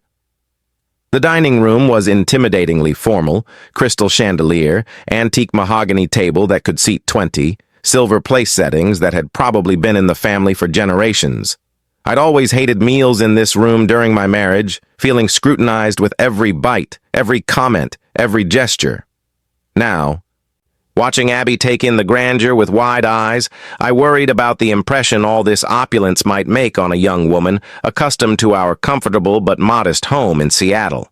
We were seated strategically, Abby between Jeff and Ben, with Sharon at the head of the table, and me as far from her as possible, between Lisa and Parker. The message was clear. Abby was a tailor, being positioned within the family circle, while I was an outsider to be tolerated for appearance's sake. As the first course was served by the silent, efficient Ellis, the same butler who had served the family during my brief tenure as a tailor wife, Sharon raised her wine glass. "To unexpected blessings," she pronounced, her gaze fixed on Abby. "And to the continuation of the Taylor legacy." Jeff shot his mother a warning look, which she pointedly ignored. "So, Abby," Lisa began as we started on our salads, "Jeff tells us you're studying environmental science. That's fascinating. What drew you to that field?" "I've always been interested in how technology can help solve environmental problems," Abby replied, seeming grateful for the neutral topic. "Mom took me to a climate conference when I was 14, and I was hooked." "She built a solar-powered water filtration system for her high school science project," I added proudly. "Won state and went to nationals." "A proper tailor mind," Sharon observed with satisfaction. "Innovation is in your blood, dear." "Mom's pretty innovative too," Abby countered, loyalty flashing in her eyes. Her design firm was one of the first to incorporate sustainable materials and energy-efficient systems as standard practice. "How progressive of you, Heather," Sharon murmured, the faint praise barely concealing her disinterest in my accomplishments. "Heather Ryan Designs is highly respected in the industry," Jeff stated flatly, surprising me with his defense. "Her work on the Hansen Museum renovation won national recognition." Sharon's eyebrows rose slightly at her son's intervention, but she merely nodded and turned her attention back to Abby. "Your grandfather will be so pleased to meet you. He's arriving tomorrow from Florida. Richard was beginning to despair of having grandchildren with the Taylor intellect. Parker here is more interested in entertainment than innovation."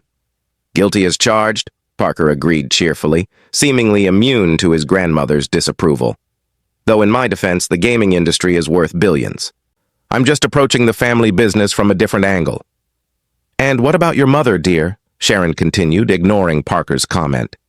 "I understand she's a librarian in Iowa, was it?" "My grandma runs the public library system for Cedar Rapids," Abby confirmed. "And my grandfather taught history before he retired. They're coming to visit next month for Parents' Weekend." "How nice." Sharon's tone suggested it was anything but. "And will they be staying with you in your dormitory?" "They usually get a hotel," Abby replied, a slight edge creeping into her voice. "Though I imagine they'd love to meet everyone while they're here." They've always been curious about my father's family, especially since they thought he was dead.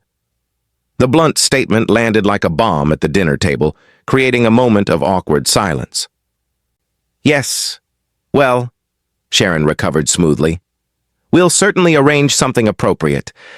Now, Ellis has prepared your grandfather's favorite dessert, a family recipe for creme brulee that goes back 3 generations. As Ellis served dessert with the same silent efficiency, the conversation fragmented into smaller exchanges. Ben engaged Abby in a discussion about genetic inheritance and traits she might recognize in herself now that she knew her paternal origins. Lisa questioned me politely about Seattle and my design business, maintaining the pleasant facade that had always characterized our relationship. I found myself watching Jeff, seated across from me, as he observed his daughter interacting with his family. There was something protective in his posture, a readiness to intervene if Sharon or anyone else pushed too hard. It reminded me of the man I'd fallen in love with before ambition and family expectation had hardened him into someone I no longer recognized. After dinner, Sharon suggested a tour of the house for Abby. "To see your heritage, dear." I tensed, anticipating some passive-aggressive exclusion, but to my surprise, Sharon looked directly at me. "You're welcome to join us, Heather. I imagine some things have changed since you were last here." The olive branch was so unexpected I nearly dropped my water glass. Jeff looked equally surprised, though he quickly masked it. "I'd like that," I replied cautiously. The tour was illuminating, not so much for the minor changes to the house, new artwork, updated kitchen appliances, but for the way Sharon narrated it for Abby's benefit. Each room came with stories of Taylor family history, carefully selected anecdotes that emphasized tradition, achievement, and influence. "This portrait is your great-great-grandfather, Alexander Taylor, who founded the first family business in shipping before diversifying into manufacturing." Sharon guided Abby through the portrait gallery on the second floor. "And here is your grandfather Richard in his MIT graduation robes. The Taylor men have attended MIT for 4 generations now." "Except Mark," Jeff noted dryly. "Harvard Business School's lone Taylor graduate." "Your Uncle Mark always did insist on being different," Sharon told Abby with a slight tightening of her lips. "A trait that hasn't always served him well." The loaded comment suggested family drama I wasn't privy to, though Jeff's expression hinted at deeper conflicts than Sharon's sanitized family narrative acknowledged. In what had once been Jeff's father's study, now apparently Jeff's when he visited, Sharon paused before a wall of framed photographs. "Your father's achievements," she explained to Abby. MIT graduation, his first major contract signing, the Taylor Tech IPO day, receiving the Innovation in Technology Award last year. Abby studied the photos with obvious interest, absorbing this visual timeline of the father she'd never known. I hung back, uncomfortable with this celebration of Jeff's success story that so neatly excluded any mention of our marriage or the years immediately following our divorce. "Where did you and Mom get married?" Abby asked suddenly, turning to Jeff. "Do you have any pictures?" The question created a moment of palpable tension. Sharon's spine stiffened, and Jeff shot me a quick, uncertain glance. "We had a small ceremony at the Four Seasons Hotel downtown," he answered carefully. "It was elegant but not extravagant." "Your mother preferred a more intimate wedding than the Taylors typically host," Sharon added, her tone making it clear this had been yet another way I'd failed to meet expectations. "I might have some photos somewhere," Jeff said. "In storage, probably." The lie was obvious to me, though perhaps not to Abby. I knew exactly where our wedding photos were, in that velvet pouch in my lockbox at home, along with his grandmother's ring. I'd taken the album when I left, one small piece of our history I couldn't bear to leave behind. "I have a few," I admitted quietly. "Back in Seattle. I could send you some if you'd like to see them." Abby nodded, her expression thoughtful. "I would." "It's strange to think you two had this whole life together before I existed." "A brief life," Sharon murmured, just loud enough to be heard. "Mother," Jeff warned. "What? It's simply factual. The marriage lasted less than 3 years." Sharon waved a dismissive hand. "Ancient history now, of course. What matters is the present and the future. Speaking of which, Abigail, I've taken the liberty of establishing a trust fund in your name. Nothing extravagant, just $1 million or so to start, with provisions for education, housing, and eventually career development. $1 million? Abby's eyes widened. I can't accept that. We just met. Nonsense. You're a tailor. It's your birthright. Sharon's tone brooked no argument. Jeffrey has been advised of the details and approves the arrangement, don't you? Dear? Jeff's expression suggested this was the first he'd heard of it, but he recovered quickly. Any financial arrangements regarding Abby should be discussed privately, Mother. This isn't the time or place. When would be a better time? The girl has been deprived of her rightful advantages for 18 years. It's time to rectify that oversight. Sharon's gaze slid to me, the accusation clear in her eyes. I haven't been deprived of anything, Abby stated firmly. Mom has given me everything I've needed. I have a college fund, scholarships, and a plan for my future that doesn't require Taylor money. Pride surged through me at my daughter's backbone. She'd inherited more than Jeff's blue eyes and analytical mind. She had his directness as well, though tempered with a compassion he'd often lacked in his younger years. Of course you do, dear, Sharon patted Abby's arm condescendingly. But there's a difference between needs and opportunities.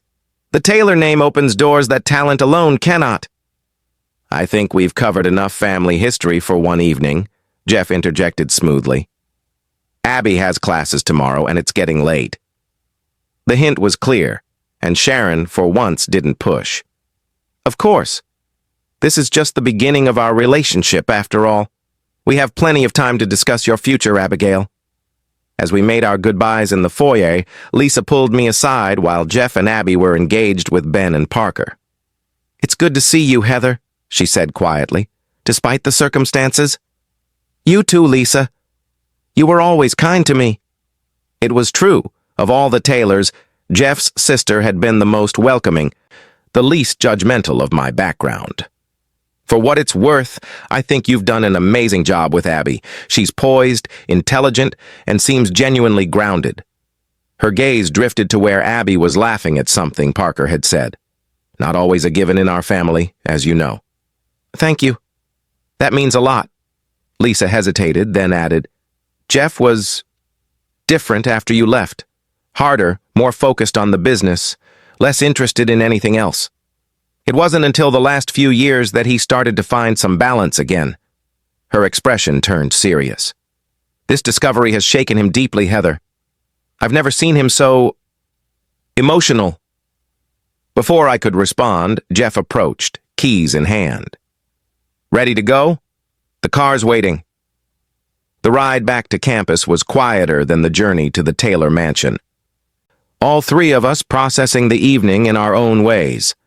When we arrived at Abby's dormitory, Jeff asked if he could walk her to the door, a small fatherly gesture that she accepted with a nod. I'll wait in the car, I offered, giving them a moment alone. Through the window, I watched them talking, their profiles illuminated by the building's exterior lights. Jeff said something that made Abby smile, then hesitantly reached out to hug her. The embrace was brief but genuine, and something in my chest ached at the sight. When Jeff returned to the car, he was quiet for a moment before directing the driver to take me back to my hotel. Thank you for coming tonight, he said finally. It meant a lot to Abby having you there. You don't need to thank me for being a mother to my daughter, Jeff. I know.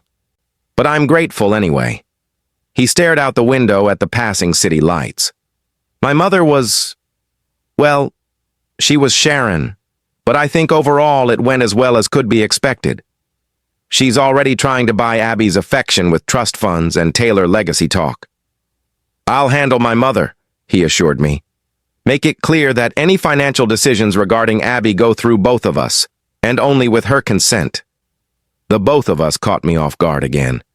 It was strange how quickly Jeff had shifted into co-parent mode, assuming a partnership that had never existed between us when it came to raising Abby. How are you planning to be part of her life, Jeff? I asked directly. She's in college here, but her home is still in Seattle, with me. I'm figuring that out, he admitted. Right now, I just want to get to know her, to understand who she is, The practicalities of a long-distance relationship can be worked out. And what about your company? Your life here? The Jeff Taylor I knew didn't have time for family between board meetings and expansion plans. The Jeff Taylor you knew was younger, more driven by external validation and frankly more selfish. He turned to face me fully. I'm not that man anymore, Heather. Taylor Tech is established now. I have a strong executive team, competent leadership across divisions. I have the luxury of time and attention that I didn't have or didn't make 19 years ago. I hope that's true, I said softly, for Abby's sake. And for yours? He asked, an unexpected vulnerability in his question. My sake doesn't enter into it. My only concern is our daughter. He studied me for a long moment. Are you happy, Heather? In Seattle, with your design business, your life there? The question caught me off guard. Yes.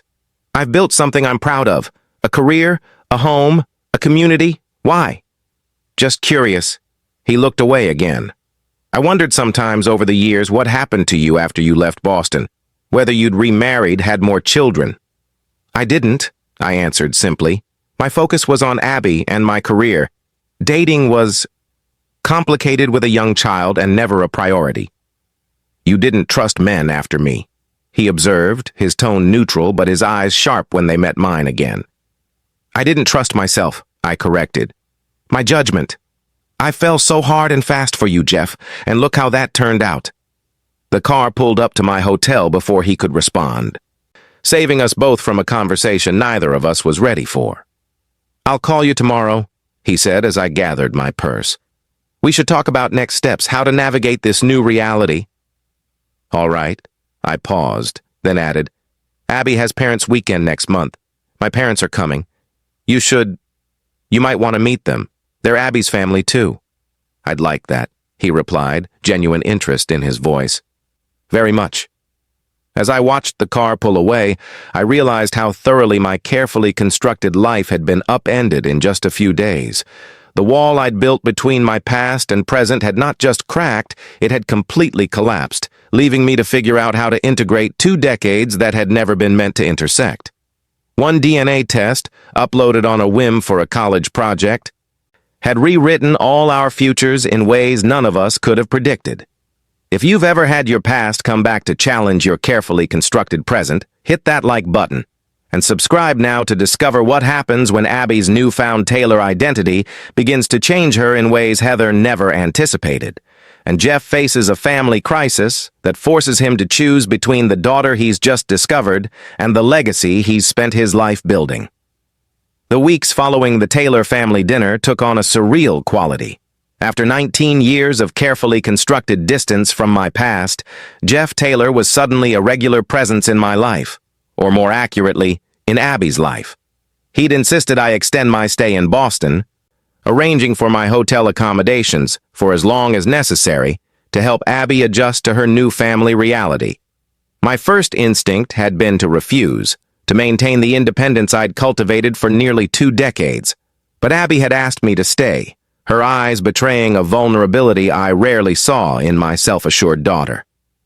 Just until Thanksgiving break, she'd said.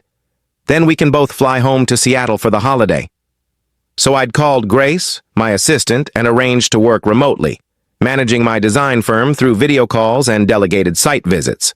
Jeff had offered me a temporary office at Taylor Tower, an overture I'd politely declined, preferring the neutrality of my hotel business center. It was strange watching Jeff and Abby develop their relationship.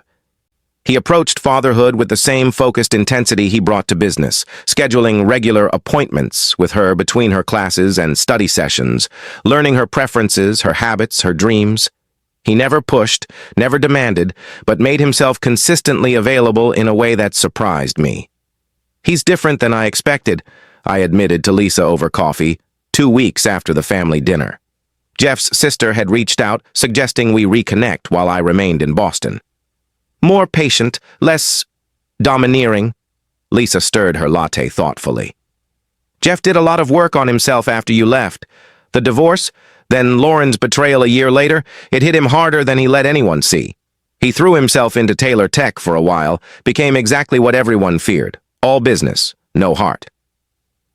Then about 5 years ago, something changed. What happened? I couldn't help being curious about the years I'd missed, the evolution of the man who was now co-parenting our daughter. Burnout, basically. He collapsed during a board meeting. Exhaustion, the doctors said. Dad had just had his second heart attack, and Jeff was trying to run everything himself. After that, he started reevaluating. Brought in stronger executives, delegated more, took actual vacations. She smiled slightly. He even tried therapy, though he'd probably kill me for telling you that. Jeff Taylor in therapy, I mused, trying to imagine the proud, self-sufficient man I'd known submitting to such vulnerability. I wouldn't have believed it. People change, Heather. Sometimes because they want to. Sometimes because they have no choice. Lisa's expression grew serious. Finding out about Abby, it's like watching pieces of a puzzle finally fit together for him. The missing piece of his life he couldn't identify. I'm glad, I said, and was surprised to realize I meant it. Whatever justified anger I still harbored about our past, seeing Jeff connect with Abby brought a complicated joy I hadn't expected. Abby deserves to know her father. And Jeff deserves to know his daughter, Lisa added gently. Though I understand why you did what you did. Do you? I challenged. Your family made it pretty clear I was never good enough for the Taylor name. And Jeff made it abundantly clear that family complications weren't in his 5-year plan. Jeff said terrible things during your divorce that he's regretted for years, Lisa acknowledged. But yes, I do understand protecting your child from potential rejection or inconsistent parenting. Jeff wasn't ready to be a father then. The question is whether you're ready to let him be a father now. Her perceptiveness made me uncomfortable. Abby's an adult. It's her choice to have a relationship with Jeff. And with the rest of us? The extended Taylor clan that apparently keeps showing up in her DNA matches? Lisa's smile softened her words. Sharon may be a nightmare, but there are cousins, aunts, uncles who would love to know Abby, who could enrich her life. Or complicate it, I countered. Sharon's already talking about trust funds and the Taylor legacy. Ben's got her analyzing genetic traits she never knew she had. Parker's showing her the Boston social scene. It's overwhelming. It's family, Lisa said simply. Messy, complicated, intrusive, and sometimes wonderful. Abby deserves the chance to decide for herself what parts she wants to embrace. I couldn't argue with that, though watching Abby navigate the Taylor family waters filled me with both pride and trepidation. She was handling it all with remarkable poise, accepting Sharon's invitations to proper Taylor experiences, symphony performances, museum galas, charity luncheons, while maintaining firm boundaries around her studies and existing friendships. Jeff, to his credit, seemed aware of his mother's attempts to absorb Abby into the Taylor orbit. More than once, he'd intervened when Sharon's plans became too demanding, reminding her that Abby was a college student with midterms and a life of her own. Grandmother wants me to join the junior league, Abby told me one evening as we shared takeout in my hotel room. She says it's essential for proper Boston connections and that I should start thinking about internships at suitable companies. And what did you say? I asked, trying to keep my tone neutral despite my internal eye roll at Sharon's predictability. That I'd think about it after midterms, which bought me about 3 weeks. Abby grinned, snagging another spring roll. Parker says the standard response to Sharon's suggestions is, I'll consider it, which she hears as, yes, but gives you plausible deniability when you inevitably disappoint her. Parker seems to have the Taylor family dynamics well mapped, I observed, relieved that Abby had found an ally in Jeff's nephew. He's great. Completely unimpressed by the whole Taylor machine. Says his goal in life is to do just well enough to avoid being completely cut off but badly enough to never be given actual responsibilities. Her expression turned thoughtful. Dad says Parker reminds him of Uncle Mark when he was younger. Dad. The word still gave me pause every time Abby used it, though she'd transitioned to calling Jeff that with surprising ease. Another change I was adjusting to, Jeff was no longer my father or Jeff in her conversations, but simply Dad, as though he'd held that role her entire life rather than just the past few weeks. Speaking of your dad, how are the sailing lessons going? Jeff had made good on his offer to teach Abby, taking her out on his sailboat on weekends when her study schedule permitted. Amazing. Her face lit up. I can't believe you never let me try it before. I'm a natural. Dad says I have good instincts for reading the wind. I tamped down the irrational twinge of jealousy at her enthusiasm. Of course she loved sailing. She was half Taylor after all. The sea was in her blood through generations of shipping merchants before the family transitioned to technology. I'm glad you're enjoying it, I said sincerely. And your studies? Still keeping up with everything despite the Taylor social calendar? Mostly. She pushed her food around on her plate, suddenly avoiding my gaze. Actually, I've been thinking about my major. What about it? I asked, a note of caution entering my voice. Abby had been passionate about environmental science since high school, her path seemingly clear. I'm considering adding a second major in computer science or maybe switching entirely. Ben's been showing me some of the work they're doing with genetic algorithms and environmental modeling at Taylor Tech. It's fascinating, Mom, using AI to predict climate impacts and develop targeted solutions. That does sound interesting, I said carefully. But you've never mentioned computer science before. Are you sure this sudden interest isn't about, connecting with your father's world? Her eyes flashed defensively. Why does it have to be one or the other? Maybe I'm genuinely interested and it connects me to Dad. Is that so wrong? Of course not, sweetheart. I just want to make sure you're making choices for the right reasons. College is a time for exploration, but also for building toward the future you want, not the one others expect of you. You mean not the one the Taylors expect, she translated accurately. Mom, I get that you're worried about their influence, but I'm not suddenly going to become someone else just because I found out I'm a Taylor. But she already was becoming someone else, or perhaps more accurately, uncovering parts of herself that had always been there but never fully expressed.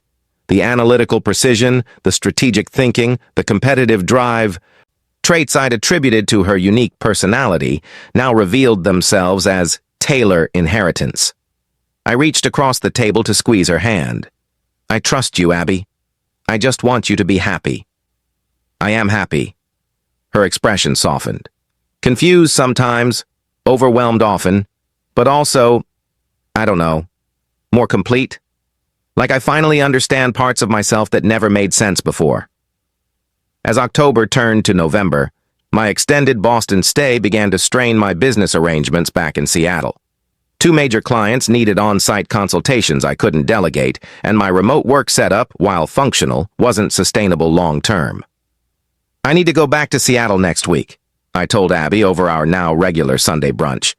At least for a few days to handle some client matters. Then I can come back until Thanksgiving if you want. She nodded, surprisingly untroubled by the news. That makes sense. I'm swamped with midterms anyway, and Dad's taking me to New York next weekend to see his satellite office and meet some of his tech development team. The casual mention of a father-daughter trip I hadn't been consulted about caught me off guard. New York? When was this arranged? Last week. It's just Friday to Sunday. I won't miss any classes. She must have read something in my expression because she added, I was going to tell you. It just came up when Dad was showing me some of the environmental applications they're developing. Of course, I said, masking my hurt at being an afterthought. It sounds like a great opportunity. You could come too, she offered, though without much conviction. If you want. No, that's okay. It should be your time with your dad. I forced a smile. Besides, I'll be in Seattle catching up on work. Later that day, I found myself alone with Jeff in his office, having agreed to meet to discuss logistics before my departure. The space was quintessentially him, orderly, modern, with touches of nautical inspiration in the artwork and color scheme. Floor-to-ceiling windows offered commanding views of Boston Harbor, a physical manifestation of the Taylor prosperity that had always made me feel slightly out of place. Abby mentioned you're taking her to New York next weekend, I said after we'd covered the practical matters of my Seattle trip. Yes, I thought she might enjoy seeing some of our R&D work, especially the environmental technology division. She's showing real interest in the technical applications of environmental science. He studied me carefully. I should have mentioned it to you first. I'm still learning the co-parenting protocols here. She's 18. Technically, neither of us needs permission for trips with her. I kept my tone neutral. It just caught me by surprise. Heather. Jeff leaned forward, his expression serious. I'm not trying to cut you out or take over. I know these past weeks haven't been easy for you, watching Abby discover her Taylor connections. It's fine. She deserves to know that side of her family. But, he prompted, reading between the lines with the perceptiveness that had always been one of his strengths. But nothing. It's an adjustment, that's all. For 18 years, it's been just Abby and me. Now there's you and Sharon. And the entire Taylor dynasty with their trust funds and legacy talk and expectations. I met his gaze directly. I worry about her getting lost in all of that. Or worse, feeling like she has to choose between our worlds. I would never ask her to choose, Jeff said quietly. I hope you know that. Intentions and reality don't always align, Jeff. Your mother makes her preferences pretty clear at every opportunity. My mother is my problem to manage, not Abby's, and certainly not yours. He ran a hand through his hair, that familiar gesture of frustration. Look, while you're in Seattle, why don't I come up for a day or two after our New York trip? See Abby's other home, get a sense of the life you've built there. It might help me understand better. The suggestion startled me. You want to come to Seattle? Why not?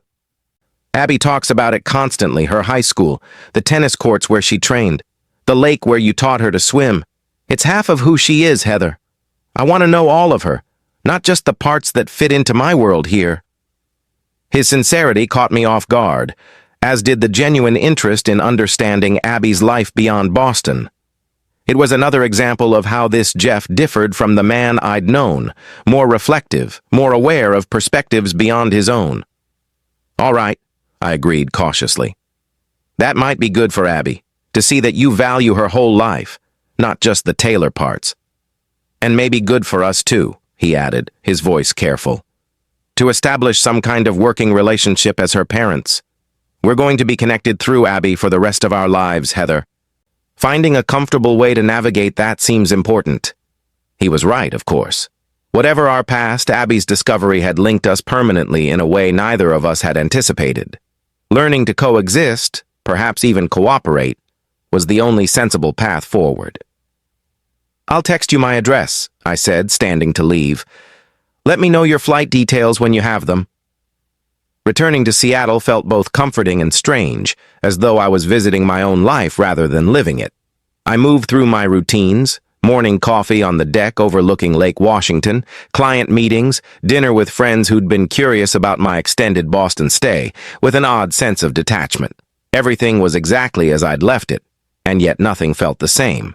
My house. Once my pride and joy with its carefully curated design elements and personal touches now seemed to be missing something essential. The framed photos of Abby that lined the hallway told only half her story, her Taylor half conspicuously absent from the visual narrative of her life. I found myself wondering what Jeff would think of our home. Would he see it as modest compared to Taylor standards? Or would he recognize the careful design choices, the quality over quantity, the emphasis on comfort and light that had guided my renovations of the 1920s lakefront cottage? These thoughts unsettled me. Jeff's opinion of my life shouldn't matter, hadn't mattered for 19 years. Yet now I found myself seeing my home, my career, even my parenting through the lens of his potential judgment. You're overthinking this, my mother said when I called to update her on the situation. Jeff isn't coming to inspect your life for adequacy. He's coming to see where his daughter grew up. I know that rationally, I admitted. But there's nothing rational about any of this, Mom. 3 weeks ago, Jeff didn't know Abby existed. Now he's integrated himself into her life like he's been there all along. And that bothers you. Of course it bothers me. I've been her only parent for 18 years.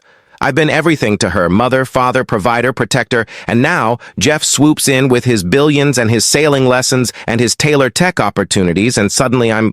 What? The supporting character in Abby's story? My mother was quiet for a moment. Heather, is this really about Abby? Or is it about you and Jeff? What do you mean? I mean that you and Jeff had an intense relationship that ended painfully. You've spent nearly 2 decades convincing yourself he was a self-centered workaholic who wouldn't have been a good father. Now you're faced with evidence that he might actually be a pretty good dad, and that's forcing you to question the narrative you've constructed. Her assessment hit uncomfortably close to home. I'm not questioning that keeping Abby from him was wrong, I said defensively. I've acknowledged that multiple times. I'm not talking about right or wrong. I'm talking about the story you told yourself to make peace with your choice. If Jeff turns out to be a loving, attentive father who puts Abby first, what does that say about the past 18 years?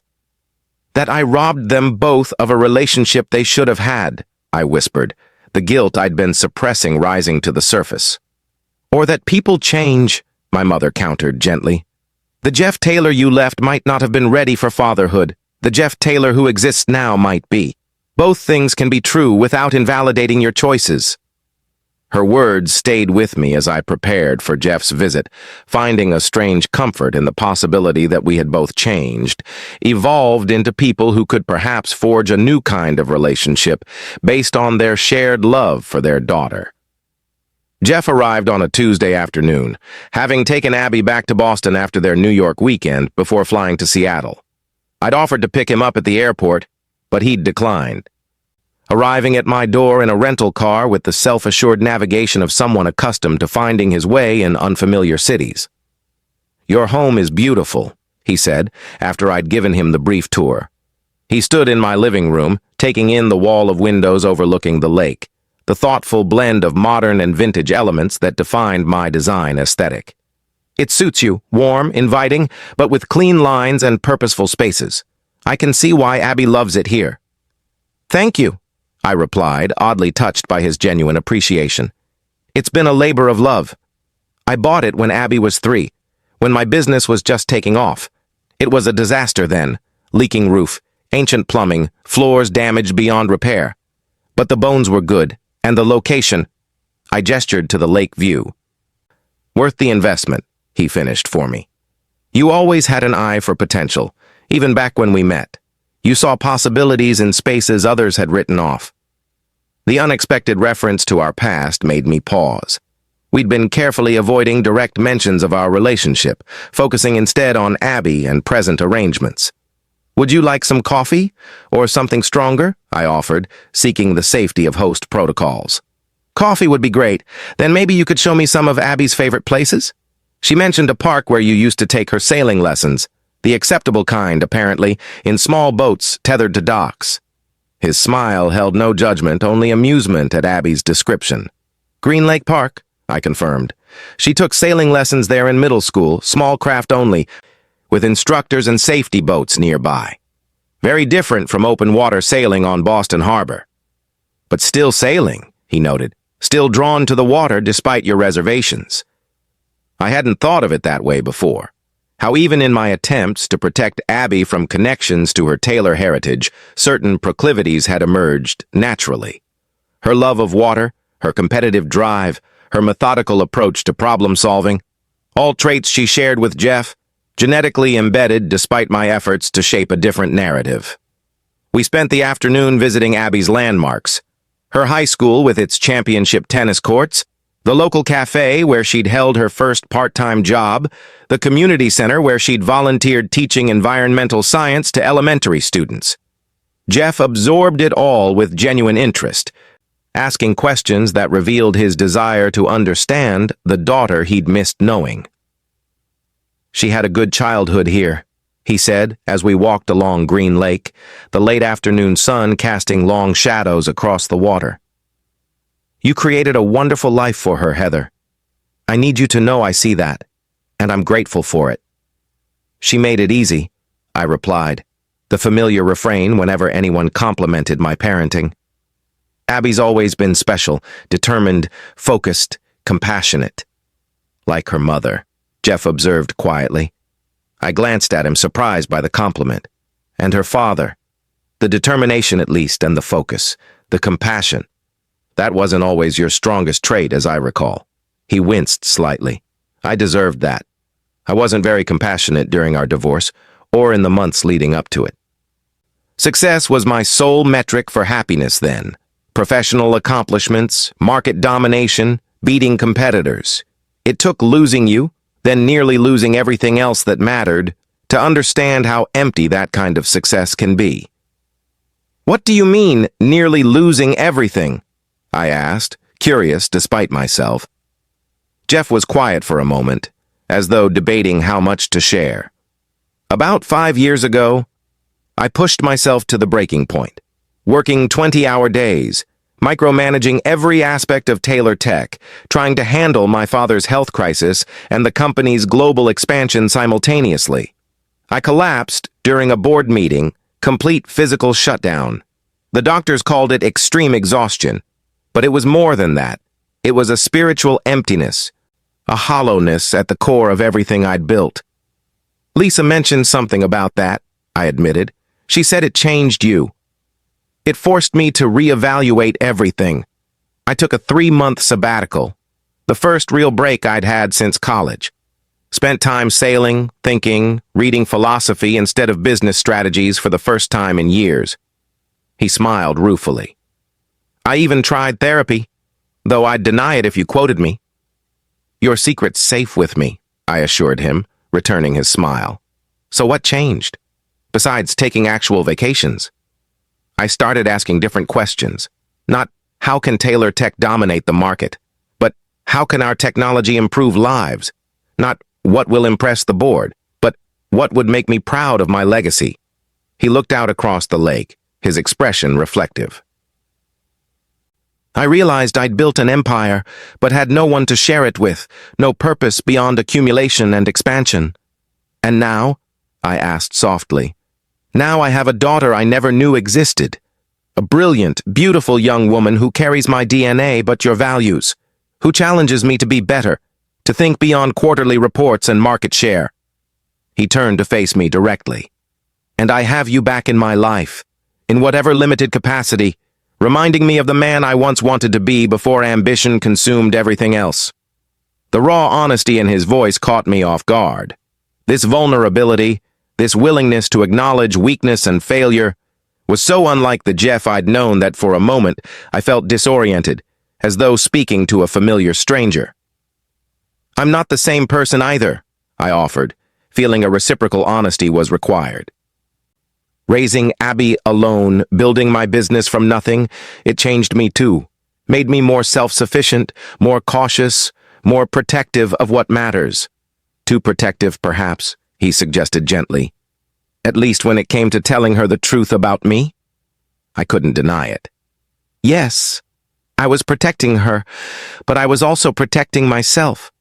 From your rejection, from your family's judgment, from having to share her with the world that had hurt me so deeply. And now? He stepped closer, his gaze intent. "What are you protecting yourself from now, Heather?" The question penetrated defenses I hadn't realized I'd erected. What was I protecting myself from? The possibility that Abby might choose a life in Boston over returning to Seattle? The fear that the Taylor influence would change her in ways I couldn't control? Or something more personal, the unsettling awareness that Jeff Taylor still affected me in ways I'd thought long buried? "I don't know," I admitted finally. "Everything feels uncertain right now. Abby's exploring her Taylor identity, you're establishing a relationship with her, Sharon's plotting her social debut into Boston society, and I'm just trying to make sure she doesn't lose herself in the process." "Or lose you," Jeff added perceptively. "That's what you're really afraid of, isn't it? That she'll choose the Taylors over you? Wouldn't you be afraid of that, if the situations were reversed?" I challenged. "If Abby had grown up with you in Boston and suddenly discovered a mother and an entirely different life in Seattle?" "Terrified," he acknowledged without hesitation. "But I'd also have to trust that the foundation I'd built with her was strong enough to withstand new discoveries. Do you trust what you've created with Abby?" Did I? The question resonated deeply. Abby and I had always been extraordinarily close, our bond forged through years of just the two of us against the world. But that dynamic was shifting now, expanding to include Jeff and the entire Taylor ecosystem. Could our relationship adapt to this new reality without fundamental damage? "I'm trying to," I answered honestly. "It's a work in progress." Jeff nodded, accepting the incomplete answer. For what it's worth, she talks about you constantly. Your strength, your creativity, your unwavering support through everything. The Taylors might offer her connections and opportunities, but you gave her something far more valuable. Unconditional love and a sense of self-worth that has nothing to do with achievement or status. His words eased something tight in my chest. Thank you for saying that. It helps. Hearing it from you. We continued our walk around the lake, the conversation shifting to more practical matters, Abby's upcoming Thanksgiving break, her evolving academic interests, the logistics of maintaining connections between Seattle and Boston. As the sun began to set, casting the water in shades of gold and pink, I found myself relaxing into a companionable rhythm with Jeff that echoed our earliest days together, before success and expectations had complicated everything. Back at my house, I prepared a simple dinner while Jeff took business calls on my deck, his commanding presence somehow not out of place in my modest home. We ate by candlelight, sharing stories about Abby that filled in gaps for both of us, his understanding of her childhood enriched by my memories, my vision of her future expanded by his insights into opportunities I'd never considered. She's considering Taylor Tech's summer internship program, Jeff mentioned as we cleared the dishes together. In the Environmental Technologies division, Ben's been showing her some of their current projects. Is that appropriate? Nepotism isn't usually looked upon favorably in corporate settings, I pointed out, remembering the Jeff who had insisted on meritocracy above all else in his company culture. She'd have to apply through proper channels, be evaluated on her qualifications like anyone else, he assured me. But the connection to environmental science combined with data analytics would be valuable experience, regardless of her ultimate career path. I nodded, acknowledging the logic while still feeling a twinge of concern about Abby being drawn further into the Taylor orbit. Just make sure she knows she has options beyond Taylor Tech, that her path doesn't have to follow yours. Of course. He leaned against my kitchen counter, studying me with those perceptive blue eyes. I'm not trying to mold her into a mini CEO, Heather. I just want to support her interests, wherever they lead. I know, I'm being overprotective again. I sighed, setting down the dish towel. Old habits. Understandable habits, he corrected gently. You've been her sole protector for 18 years. That doesn't change overnight. His understanding disarmed me, as did his next question. Would you consider spending Christmas in Boston? You and your parents? We could all be together for Abby's first holiday knowing her complete family. The invitation, its casualness belying its significance, took me by surprise. That's generous of you. But Christmas in Boston would mean the full Taylor experience, wouldn't it? Sharon's formal dinner, the family traditions, the society obligations? Some of that, yes, he admitted. But we could create our own traditions, too. Blend the best of both worlds for Abby's sake. For Abby's sake. The phrase had become our shared mantra, the justification for compromises neither of us might otherwise make. I'll think about it, I promised, and discuss it with my parents. Later, after Jeff had returned to his hotel with plans to fly back to Boston the following afternoon, I sat alone on my deck, watching moonlight ripple across the lake. My conversation with Jeff kept replaying in my mind, not just the practical discussions about Abby's future, but the moments of genuine connection, the glimpses of the man he'd become in our years apart. Was it possible to build something new from the ashes of our past? Not romance, that bridge had been thoroughly burned, but a partnership of sorts, a co-parenting relationship that transcended old hurts and disappointments. For Abby's sake, I wanted to believe it was possible. For my own sake, I wasn't sure I was brave enough to find out. Thanksgiving arrived with unexpected complications. What had been planned as Abby's first visit back to Seattle since the DNA revelation was now expanded to include Jeff, who had invited himself with Abby's enthusiastic endorsement. My parents, eager to meet their granddaughter's newfound father, had welcomed the addition with typical Midwestern hospitality. It'll be fine, Heather, my mother assured me as we prepared the turkey on Thanksgiving morning. Jeff seems to understand he's entering our territory here. He brought very nice wine, complimented your father's historical book collection, and hasn't once checked his phone during conversation. I'd call that promising behavior from a tech CEO. He's on his best behavior because he wants to make a good impression, I countered, aggressively crimping pie crust. This is all part of his campaign to be world's most dedicated father, making up for lost time. Or perhaps he's genuinely trying to connect with the family of his daughter, my father suggested mildly, entering the kitchen in search of coffee. Not everything has an ulterior motive, Heather. My parents' easy acceptance of Jeff grated on nerves already frayed by the strange intimacy of sharing a holiday with my ex-husband. They hadn't been there for the painful dissolution of our marriage, hadn't witnessed his callous prioritization of work over relationship, hadn't heard him declare that family complications weren't in his 5-year plan. But they were right about one thing.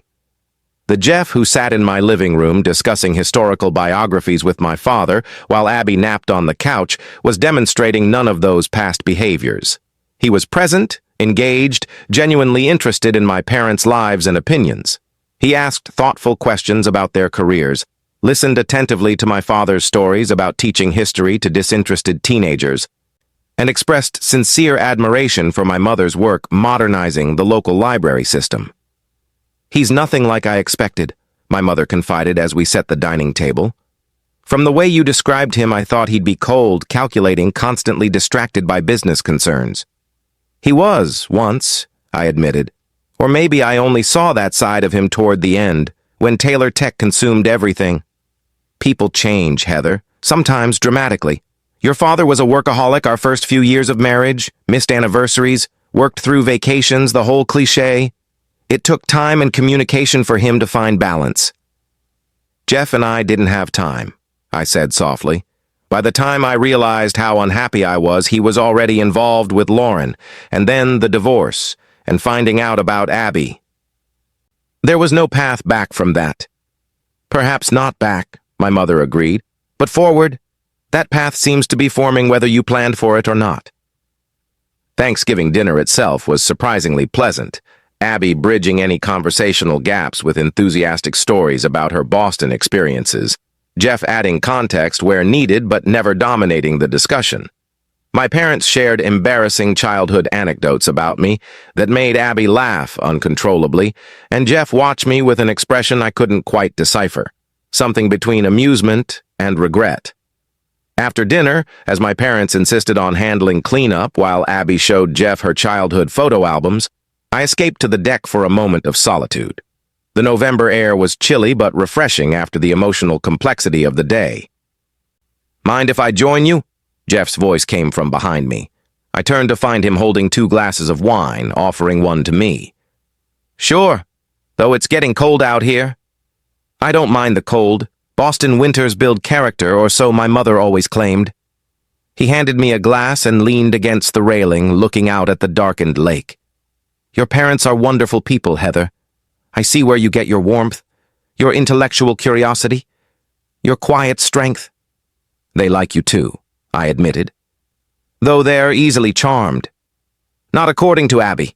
She says your father terrified her high school boyfriends with his historical knowledge of warfare tactics, and your mother can read people like books, then shelve them in their proper categories."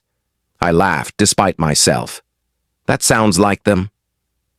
Dad never actually interfered with Abby's dating, but his casual mentions of medieval torture methods during dinner conversation were surprisingly effective deterrents. "I wish I'd been there for that," Jeff said softly, the humor fading from his voice. "For all of it, her first steps, first words, first heartbreaks, I missed so much, Heather." The raw regret in his tone touched something in me.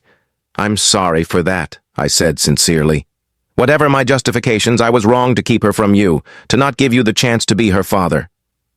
And I was wrong to make you believe I wouldn't want to be." He turned to face me fully. The things I said during our divorce about complications, about priorities, they were the words of a frightened man who thought success meant control, achievement, empire building. Who didn't understand that real success is measured in relationships, in love given and received, in positive impact on others' lives. "When did you become so philosophical?" I asked, trying to lighten the moment. "Somewhere between collapsing in a board meeting and waking up in a hospital bed with no one listed as my emergency contact," he replied with unexpected candor. Nothing clarifies priorities quite like realizing you've built an empire that would continue without missing a beat if you disappeared tomorrow. The vulnerability in his admission caught me off guard. Jeff, I'm not telling you this for sympathy, he interrupted gently. Just context. Finding out about Abby, it was a shock, yes, and initially I was furious with you, but it was also a gift I never expected. A chance to connect with something more meaningful than quarterly earnings or stock valuations. A chance to matter to someone as a person, not as a CEO or a tailor. She adores you, I acknowledged. I can see it every time she talks about you, about the sailing lessons, the tailor tech tours, even the family dinner from hell with Sharon. He laughed. That dinner was something, wasn't it? My mother in full matriarchal glory, staking her claim on the newest Taylor heir. While pointedly excluding me, I reminded him, though without real heat. A tactical error on her part, Jeff noted. Abby made it very clear afterward that any future family gatherings would include you or she wouldn't attend.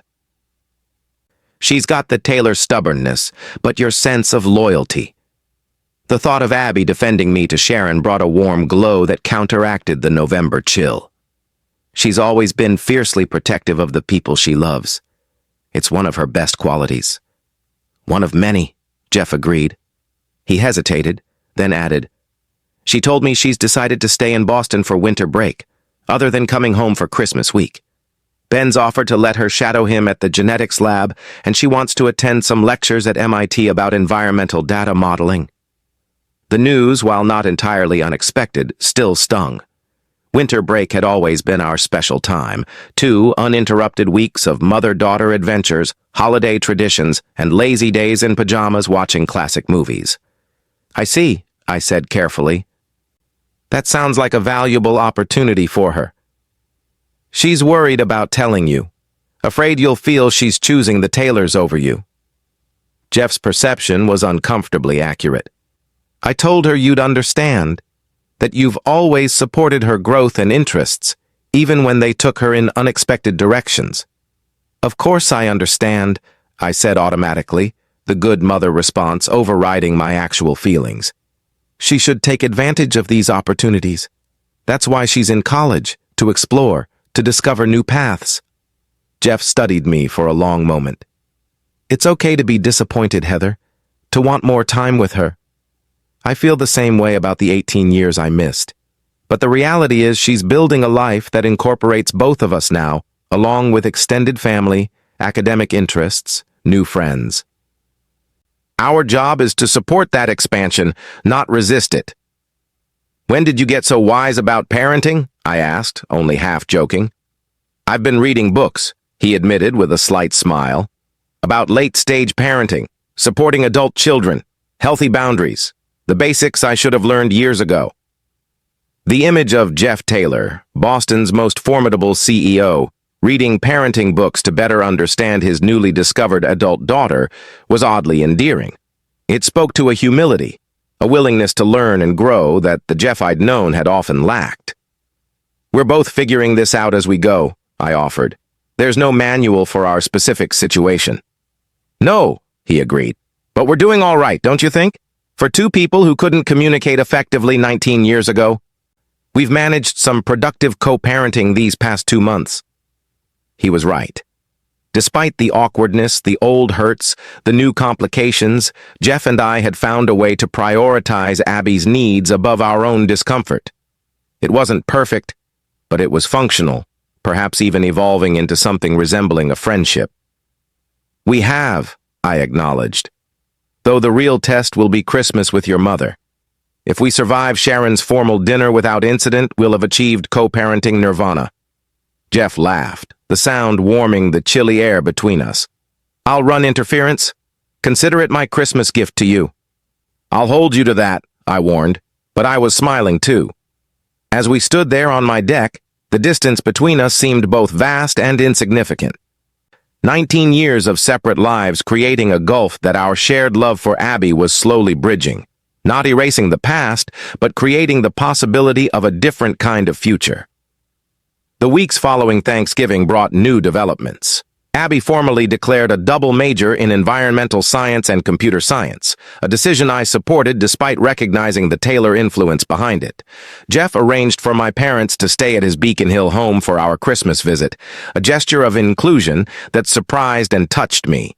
And most significantly, Sharon Taylor invited me to tea, just the two of us, an overture so unexpected I initially suspected an ulterior motive. "She's trying," Jeff explained when I called him about the invitation.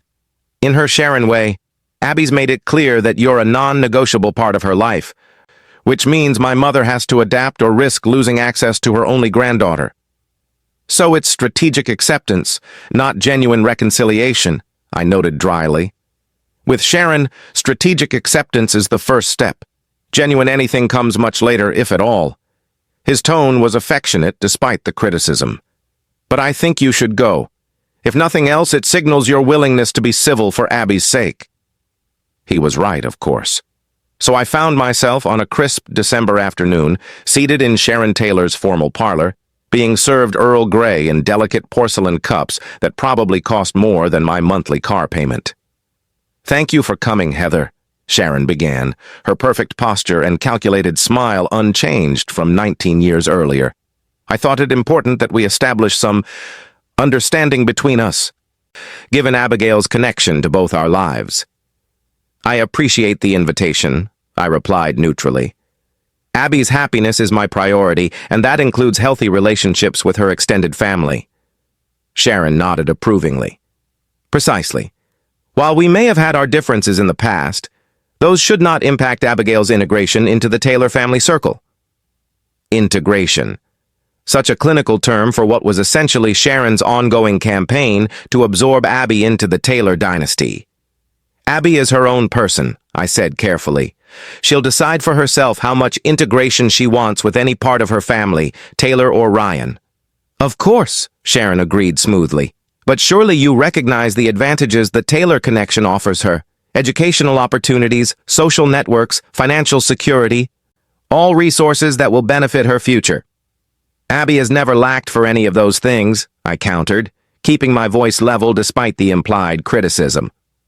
"She earned a merit scholarship to Northeastern, has built her own social connections, and has a college fund that will see her through graduate school if she chooses that path." "Admirable," Sharon acknowledged with the faintest hint of condescension. "But the Taylor resources are of a different magnitude. The family trust alone would ensure Abigail never needs to concern herself with financial matters. Which might be precisely why I'd prefer she does concern herself with those matters," I replied. "Independence, self-reliance, understanding the value of earned success, these are values I've tried to instill in Abby. Values that unlimited access to Taylor wealth might undermine." Sharon studied me over the rim of her teacup, reassessing. "You've raised a remarkable young woman, Heather. Principled, intelligent, poised. Whatever our past disagreements, I can acknowledge that achievement." The compliment, unexpected and seemingly genuine, caught me off guard. "Thank you." "However," Sharon continued, setting down her cup with precision, "Abigail is a Taylor by blood. That comes with certain expectations, responsibilities to the family name and legacy." And there it was, the true purpose of this tea. Setting terms for Abby's Taylor inheritance, both literal and figurative. "Abby will make her own choices about what responsibilities she takes on," I stated firmly. "Jeff understands and respects that. I hope you will, too." "Jeffrey has always been somewhat resistant to family tradition," Sharon observed with a slight frown. "But tradition has its purpose, Heather. Structure, continuity, a sense of belonging to something greater than oneself. These are gifts we can offer Abigail that go beyond financial advantage." I considered her words, searching for the manipulation, but finding instead a hint of genuine belief. Sharon truly valued the Taylor legacy, saw it as something precious to be preserved and passed down. Her methods might be controlling, her worldview elitist, but her commitment to family continuity was, in its way, as fierce as my own protection of Abby. "Abby already belongs to something greater than herself," I said finally. "She belongs to a community of people who love her for who she is, not for her genetic connection to a family name. That includes you and the Taylors now, but it also includes my parents, her friends in Seattle, the mentors who've supported her journey. And you, Sharon added, surprising me again. Most significantly you, her mother. I do recognize that bond, Heather, whatever you might think of me. I may not approve of how you kept her from us, but I cannot fault the results of your parenting. It was as close to a peace offering as Sharon Taylor was likely to provide, acknowledging my role while maintaining her disapproval of my choices.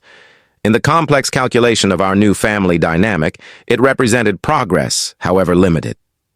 For Abby's sake, I'm willing to work toward a civil relationship, I offered. To find ways for her to benefit from both her Taylor and Ryan heritage without forcing her to choose between worlds that should complement rather than compete. A reasonable objective. Sharon's lips curved in what might almost be described as a genuine smile. Perhaps we understand each other better than either of us expected. As I left Sharon's home that afternoon, I felt a strange sense of accomplishment. Not friendship, certainly, and not even true acceptance, but a negotiated peace that might allow Abby to navigate her expanded family without constant tension between her mother and grandmother. Is forgiveness possible after decades of secrets and separation? Can a family fractured by the past find healing through a new generation? Hit that like button if you believe in the power of reconciliation, and subscribe to hear the dramatic conclusion of how one DNA test changed 3 lives forever. Christmas with the Taylors proved less intimidating than I'd anticipated. My parents' genuine warmth seemed to disarm even Sharon, who found herself engaged in lengthy conversations with my father about historical preservation efforts in Boston and Iowa. Abby blossomed in this merged family setting, delighting in introducing her Iowa grandparents to her Taylor relatives, finding connections and commonalities no one had expected. Jeff, true to his word, ran interference whenever Sharon's controlling tendencies emerged, smoothly redirecting conversations or creating distractions that preserved the holiday peace. His home, which I'd never seen during our marriage, he'd purchased it after our divorce, reflected the man he'd become, tasteful but not ostentatious, with comfortable spaces designed for conversation rather than impression. "You've created a real home here," I observed Christmas Eve, as we found ourselves momentarily alone in his kitchen while the others gathered in the living room for my father's traditional reading of A Christmas Carol. "I had help," Jeff admitted. "A very talented designer consulted on the renovation. You might know her work, Heather Ryan Designs?" I stared at him in surprise. "You hired my firm? When?" "3 years ago, when I bought this place. I saw your company featured in Architectural Digest, that sustainable luxury project in Portland, and recognized your aesthetic immediately. Your associate Grace handled everything. I specifically requested she not mention who the client was." "Grace never said a word," I marveled, looking around with new eyes at design elements I now recognized as my firm's signature touches. "Why would you hire my company without telling me?" Jeff looked almost embarrassed. "It felt like a connection, I suppose, a way of having something of you in my life when I thought I'd lost that possibility forever." He shrugged, uncharacteristically self-conscious. "Or maybe I just always respected your eye for design, even when I was too focused on other things to say it." The revelation touched me in unexpected ways, that Jeff had followed my career, appreciated my work enough to bring it into his most personal space. It suggested a level of reflection, perhaps even regret, that I hadn't allowed myself to consider. "It's beautiful," I said sincerely. "Grace did our firm proud." "The designer's vision was exceptional," he countered, "even filtered through an associate." The moment held a strange intimacy, acknowledgement of connections that had persisted despite years of separation, of mutual respect that had somehow survived the bitterness of our divorce. It was Abby who interrupted, appearing in the kitchen doorway. "Dad, Grandpa's about to start reading. You're missing the tradition." Her gaze moved between us curiously. "Everything okay?" "Everything's fine, sweetheart," I assured her. "Your father was just showing me some of the design elements in the kitchen." "Mom's deflecting," Jeff Stage whispered to Abby. "I just revealed I hired her company to design this place years ago, and she's processing the shock." Abby's eyes widened. "Seriously? That's weirdly sweet, Dad, in a slightly stalkerish way." I prefer to think of it as appreciating quality design. He defended himself with a smile. Now let's go hear your grandfather's reading before he sends a search party. As Abby led the way back to the living room, Jeff touched my arm lightly. For what it's worth, having your parents here, having you here, it makes this house feel more like a home than it ever has before. The simple honesty in his statement stayed with me throughout the evening, through my father's animated reading and the exchange of gifts that followed, through the laughter and unexpected warmth of this blended family Christmas none of us could have imagined 2 months earlier. Later, after my parents had retired to their guest room and Abby had fallen asleep on the couch midway through It's a Wonderful Life, Jeff and I found ourselves alone again, sharing a nightcap by the fire. I've been thinking about next semester, he said, swirling the amber liquid in his glass, about making this arrangement more sustainable for all of us.